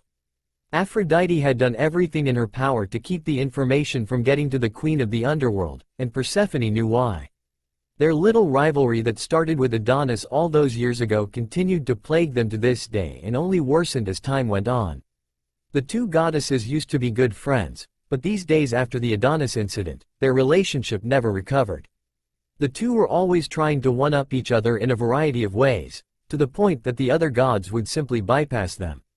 The stunts they pulled on each other were legendary. Such antics can get really annoying. Zeus says with a frown. Neither rival look apologetic for their actions. However, when one of her mother's servants informed her by iris message that the love goddess planned to visit and spend the evening at the fox's den with the owner's scrumptious treats, the goddess of spring couldn't help but throw a wrench in her plans. Valentine's Day was a big day for Aphrodite, and Persephone couldn't help but grin at the satisfaction of denying the love goddess of what she desired. Even if it was for only one day. She couldn't sense the love goddess's essence anywhere near the fox's den, which meant she hadn't stopped by yet. "You bitch," Aphrodite screeches at her rival for Adonis. Persephone just sends a smug grin the love goddess's way. Hades is planning on rewarding his wife later when they retire to their quarters for such actions. The look on her face would be priceless. When 5 minutes passed, the two gods felt their host appear next to them, his notebook and pen in hand as he gave them a polite smile. "So, before I take your orders, would you like me to read out the specials for you?" The blonde looked pleased with himself. "Yes, please," Persephone replied, followed by a nod from Hades. She couldn't wait. "Well," Naruto started. "For this special day, I have arranged 3 different dishes for you, all of which were freshly baked earlier today. The first of which is a grapefruit curd tart with chamomile whipped cream." Persephone's eyes lit up, followed by an audible intake of air. "The second is a fig almond tea cake with a coconut honey glaze. Finally, since it's Valentine's Day, I thought the third option should be something related to the subject of love, so I prepared a chocolate-dipped strawberry Neapolitan cake." "Ooh, I want all 3. Artemis, Aphrodite, and Persephone all squeal in joy. "Chocolate," a voice screams from nowhere, startling everyone. Hades hummed as he leaned back in his chair. The god of the underworld wouldn't admit it out loud, but the choices laid out to them sounded very appetizing. If the mortal prepared such dishes for them, and if he liked them, he would be willing to leave a generous tip for the man, despite the money already provided. Despite his reputation, Hades commended hard work and dedication. Looking at his wife, Persephone was practically bouncing in her chair, her eyes lit up like fireworks. "This is true," Hades says with a nod. "Can you say the same?" Hades asks of his family. If the dishes were half as good as the gossip suggested, then Persephone contemplated dragging the man to the underworld and having him set up shop just for her. She had a spot in mind next to her famous garden. That way, she and her husband could have their orders brought to them on the veranda overlooking the fields of asphodel. Her fellow goddesses might not be happy with the change of location, and it meant they would have to gain her husband's permission to enter his realm if they wanted to visit. "La gasp," Aphrodite said while both Artemis and Athena gasped as well. Now, Persephone, there's no need to deny your sisters from getting such yummy treats," Hestia says in a teasingly scolding tone. Seeing wife's excitement, he snapped his menu shut and looked his wife square in the eye. "In that case, we'll take all 3. My wife and I will share a plate of each of your specials between us." Naruto nodded and wrote it down on his notepad. His smile widened when he saw Persephone reach over the table and take her husband's free hand into her own. A tiny smile grew on the face of Hades and winked in his wife's direction. It was beautiful to see how in love the pair were with each other. He got the feeling the husband was the type who would go to the moon and back if it made his wife happy. "You guys are a sweet couple." "That's kind of you to say," Persephone replied, her thumb tracing against her husband's pale skin. "He can be as stubborn as a mule when he wants to be, and moodier than a bull seeing red, but deep down my hubby is a softie. Not enough people are lucky enough to see that side of him, but I do." She gave her husband a reassuring squeeze. "It hasn't been easy, but we've been married for a long time and overcame obstacles that would cause most to call it quits. I hope he knows how much I have come to love him." "Not one word," Hades growled towards his brothers and nephews. Hestia just gives a reassuring pat on the back with a smile. The god of the underworld's expression softened further. "He does. You're lucky to have each other," Naruto replied, his gaze turning and staring out the window at the people walking down the pavement across the road. Most people these days don't seem to understand how precious marriage is, especially when the right person comes along. It provides an opportunity to grow in selflessness as you serve your wife, or husband, and any children that come from the union. It's more than a physical union, it is also a spiritual and emotional union. "Too true," Hera says with a grin, before glaring at her husband. Zeus shrinks back at the intensity of his wife's glare. Both immortals looked at him with mild surprise. They both looked into his blue eyes and noticed a sadness within them. "Any kids?" Both nodded. A daughter, Hades quietly replied, still looking up at the blonde owner with an inquisitive stare. That's nice. Are you married? The question came from Persephone. Right before her eyes, she noticed a momentary shift happen with the blonde owner. Like a door had been cracked open, followed by a wave of sadness briefly resonating from his person, and his face gaining a faraway look as a sad smile took over. Persephone almost wished she hadn't asked. Widowed. Oh, her voice was quiet. I'm sorry. She hadn't intended to stir up old feelings. To be so young and already a widow must have been difficult. He looked barely out of his 20s. It took a few silent moments before the blonde shook off the sadness, his smile returning to normal and waving a hand in the air. Don't be. It was a long time ago. Seeing you both together reminds me of my time with my wife, and how I wish we had longer together. I miss her, dearly. He brought his notepad and pen back up. Now, let's keep going with your orders, shall we? What would you both like to drink? Harsh. That's the downside to marriage for mortals. Hera said with a small frown of sadness. The others that happened to be married nod in agreement. Oh, that's right. They still had their drinks to order. Releasing her husband's hands, Persephone had a skim through the menu one last time before she confidently knew what she wanted. I would love one of your coconut and vanilla cappuccinos, please. It sounds delicious. Nodding his head, Naruto turned to Hades. Could you serve anything a little stronger? Hades asked. The hot drinks offered on the menu sounded good, but the elder god had a desire for something with an extra something in them. Stronger? In what way? Say with a little extra kick? Hades put some emphasis on the last part and Persephone watched as an understanding occurred between the two men. Tapping his chin with his pen, Naruto made a humming sound. I get you. Normally, I wouldn't serve any alcohol in my drinks, which is why I haven't put any on the menu. Although, I could make an exception given the private setting. Did you have something in mind? Perhaps an Irish coffee? Would that be out of the question? A half grin stretched onto Naruto's face. I think you might be in luck. Naruto gave an appraising look. I like your style, Hank Underhill. Hades nodded in the blonde's direction, saying nothing about the alias. It will take a bit longer to prepare, so I hope you don't mind the wait. That's fine. The rulers of the underworld watched the blonde disappear and get their orders ready, leaving the pair to rejoin their hands across the table. He seems nice. He's all right, Hades replied. For a mortal anyway. Persephone leaned her free elbow on the table, and placed her head in her palm. We should bring Melinoe with us next time. That girl doesn't leave the underworld enough. Although, she rubbed tiny circles in the back of her husband's hand. It might have to wait until the fall. I'll be returning to Olympus in a few weeks. Maybe we can plan an outing for the three of us when I return in the fall? A grunt came out of Hades's mouth. He wasn't against the idea. He just didn't like hearing his wife speak about their upcoming separation for 6 months. Don't be like that. It will give us something to look forward to when I return in the autumn season. I'd like it better if you stayed with me all year round. Hades spat bitterly. If it wasn't for that overbearing idiot, I'm forced to call my sister throwing a tantrum, then you would be with me always. To this day, after millennia had passed, the relationship with Demeter only worsened over time. The goddess of the harvest and the seasons couldn't accept that Persephone could love someone like him. If Demeter had her way, which at one point she did, then she would lock her daughter away in a secret location only known to her, and barred anyone else from their family from ever seeing her. Demeter took the term mother knows best to an extreme level, and he knew how frustrated Persephone could get with the woman who tried to control every aspect of her life. That's not true. Demeter denies vehemently. It's the truth. Apollo says meekly. Apollo is right, mother. Persephone says with a sour look on her face. You do take the expression, being a mother hen, to an extreme degree, sister. Hestia said as well, with Hera nodding in agreement. You're doing it again, my love.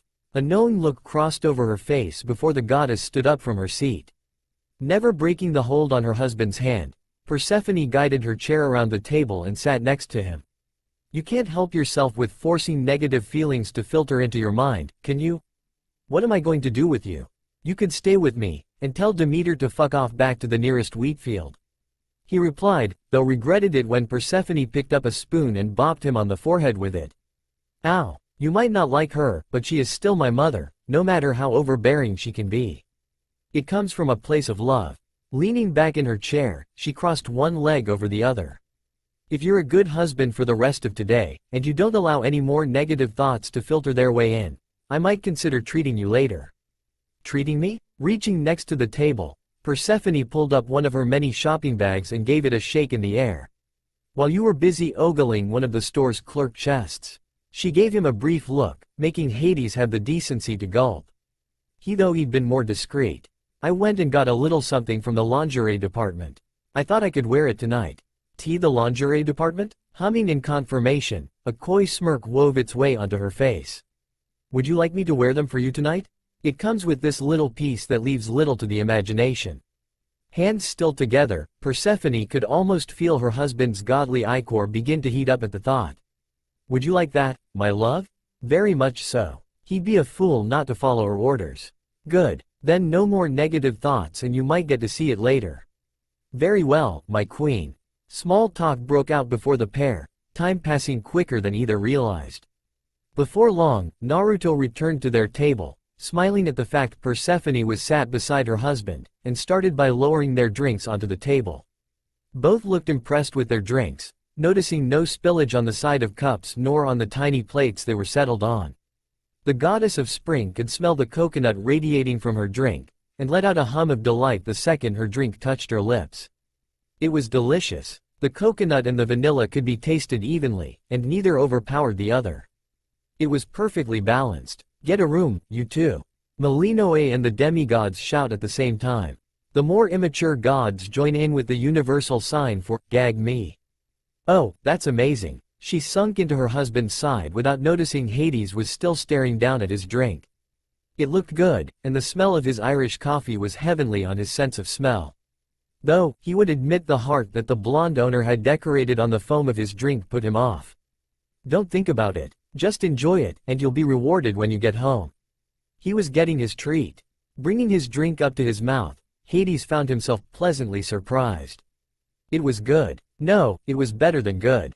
It was incredible. It was so good, that Hades checked whether any nectar had been added into the mix. It smelled like freshly baked cookies and tasted like dried fruits, orange peels and baking spices. It was light in body but packed a powerful punch. What whiskey did you use? Ton single malt Irish whiskey. Naruto replied. I keep a bottle in the office. Sometimes after I close up for the evening, I'll take a glass with me while I clean up. I'm not much of a drinker, but I like a whiskey from time to time.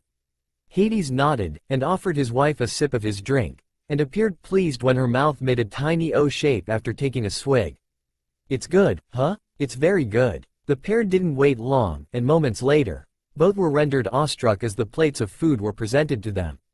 Though for Hades, awestruck was his eyebrows lifting, and his jaw hanging open a minuscule amount. Still, to get the reaction from the god of the underworld was a praiseworthy feat. The moody god rarely showed emotion in front of mortals. Persephone though was much more vocal, and let it be known. Praiseworthy indeed, Hades says with a twitch of the lips. I wonder what my reaction is. Persephone says with a thoughtful look on her face. Oh, my goodness. She clapped her hands together, her taste buds salivating the longer she stared at the dishes. All three of their orders appeared baked to perfection and were beautifully decorated. This is beyond what I imagined. Thank you for saying so. Naruto replied. I hope you enjoy your orders. If there will be anything else, let me know. I'll be stationed by the counter. The blonde gave a short bow out of courtesy and left the mesmerized couple alone to enjoy their meals. Pulling out a book from the counter, he crossed a leg over his knee and sat comfortably as the two immortals enjoyed their orders. Thank you very much, Persephone whispered, her eyes never leaving the three plates. She didn't know where to start. All three looked so appealing, she was having a crisis just deciding where to begin. They look so good, but I don't know if I want to spoil the way they look. They're beautiful to look at. Hades looked at his wife and recognized the excitement rushing through her. Her face was mesmerized, and he couldn't blame her. Their food looked like something Hestia, or his mother, would create. This mortal was full of surprises. Licking the edge of his lips, Hades picked up the nearest fork and took a piece from the grapefruit tart. He planned on going from left to right. He heard Persephone gasp as if his action was unwarranted before she was mimicking his actions. Hestia hums at the comparison while Hera pouts. The rest of the eldest six all licked their lips at the thought of either Hestia's or Ray's cooking. On the count of 3, both brought their pieces up to their mouths, chewed for a couple of seconds, and promptly fell back into their chairs. Both their eyes glazed over in delight, their shoulders slumping in comfort, and their breathing synchronizing. Neither could have prepared for the onslaught of flavor that assaulted their taste buds. Holy gods above, this is the best thing I've ever tasted in my life. Persephone muttered. Nothing even comes close. I'm sorry my love, but I think Hestia and your mother no longer hold the top spot anymore. She wasn't kidding. Gods and immortals were notoriously hard to please, in almost every way one could imagine. For a mortal to be talented enough to render herself in such a state with food was unfathomable. My love, are you okay? Mother wouldn't like that, I think. Demeter says with an unsure look on her face. Hestia just has a pout for not being tied for number 1 anymore. The goddess of spring waited a few moments before she got a response, only it wasn't the response she imagined. Instead of words coming out of her husband's mouth, it was a long and drawn-out moan of pure delight erupting from husband's mouth. It was guttural, like the sound was coming from his very soul. Oh my. By the counter, Naruto didn't even look up from his book. He merely shook his head and continued to read. Persephone said nothing, nor did Hades react to the sight of his wife staring at him with surprise. Instead, he shocked Persephone by cutting a larger piece of the tart with his fork and chomping on the dessert as if it was about to disappear from his life forever. Though he remained silent after the second bite, the smile on his face grew wider and wider by the second. It was as if the tart was pumping pure happiness into the veins of the god of the underworld. Hey, no fair. Stick to your half. Persephone pushed her shock aside and wrestled her husband's fork away from the tart. She wanted another piece too. Don't make me poke you with the end of my fork, my love. It went on that way for the rest of their time spent at the fox's den. Never had the smile on Hades's face reached as wide as it did that afternoon as he ate cake and joked with his wife. Food was truly the way to a person's heart, and Persephone for one loved every second of it. Their afternoon that Valentine's Day became one of their happiest memories in recent memory, and served to cherish the love and bond husband and wife felt for each other. The blonde couldn't fathom the priceless service he'd provided for his 2 customers. Poke him anyways, core, Demeter says with a giddy smile. Mother, please. Persephone groaned, while Hades just scowled at his sister, mother-in-law. Once the pair of immortals finished devouring the tart, they moved on to the tea cake. Once that was finished, they moved on to the Neapolitan cake. If the moans of delight that came from both Persephone and Hades were any indication, then the day had been a success in Naruto's eyes and ears. For the next couple of hours, the pair continued to order the same special dishes over and over again, and the blonde hadn't minded at all. Watching them out of the corner of his eye, the old shinobi felt old memories begin to stir in the back of his mind as a familiar beauty appeared in his mind. Wow, and I thought Artemis, I had a sweet tooth. Leto, Apollo, and Artemis say at the same time. Hades and Persephone just look sheepish. Hinata. Boy, he hadn't thought about his wife in a very long time. Not because he didn't want to see her beautiful face in his mind, but because when he did picture her, it only served to remind him of everything and everyone he'd lost. The ones that were forever out of his reach. Gone to a place he could never go. Sometimes when he was drifting off to sleep, he imagined her arms wrapping around his body, her head resting on his chest and her legs resting against his knees. Sleeping with Hinata beside him never failed to help lull him to sleep. Whether it was her steady breathing or the sound of her heart beating against his ear. That's so sweet and yet so heartbreaking. Aphrodite says with tears in her eyes. 'Tis like Romeo and Juliet. Apollo says with a Shakespearean accent. She never failed to see the good in him. Even after becoming Hokage, and the stress and pressure of preserving the peace they all fought so hard to achieve began to pile higher and higher on his shoulders, she never failed to turn that weight as light as a feather the moment he stepped inside their family home. Seeing her smiling face, her eyes full of love and arms awaiting his embrace, it was a feeling that he cherished to this day. Ah, so sweet. Aphrodite squeals, causing the others to hold their ears in pain. That's how a married couple should behave. Other times, he pictured Bolt and Himawari scooching into bed with them. Their son would tuck himself between his parents, his head resting on Hinata's ample chest, while Himawari would lounge against her father. Sometimes her legs would be strewn across his face, or her body horizontal over his stomach. His daughter could sleep in the strangest of positions. These days, he awoke to a cold and empty bed, serving to remind him of his place in the world. You and Apollo were no better. Leto says to Artemis, who pouts. Sally agrees in regards to Percy. They had been gone a long time. Sometimes, for the briefest of moments, he could feel them standing next to him. However, as soon as he became aware of the feeling, it vanished as quickly as it came. He took it as their way of saying hello. Truth be told, he felt a little depressed when they entered his mind. Shaking his thoughts and feelings away while he was on the job, he noticed Mr. Underhill trying to catch his attention, and quickly moved over to fulfill his request. This was his life now, and deep down, he knew he couldn't dwell on the past. No good came from being stuck in the past. It was just hard letting it go. What can I get for you? While Hades spoke to the blonde and ordered another set of the specials, the goddess of spring remained silent, an eerie feeling in the back of her mind. The hairs on the back of her neck were standing on end and goosebumps ran up and down her arms. She hid her surprise while her husband and the mortal conversed, and turned her head so she was facing the window. Why did she have this feeling someone was watching her? When her golden eyes noticed a figure standing in front of the window, the reason for the feeling became apparent. Ah, that's why. Standing behind the glass and going unnoticed by the mortals dotting the street was none other than the goddess of love, stood with her arms firmly set by her sides, her eyes a torrent of angry colors as she tried to glare a hole through the back of Persephone. She sported a new look, like she often would when the two goddesses met in the spring and summertime, with blonde hair in a bob-style haircut. Looking the woman up and down, she saw Aphrodite was wearing a very expensive-looking purple dress. It left an ample amount of cleavage and would have left men and women a salivating mess.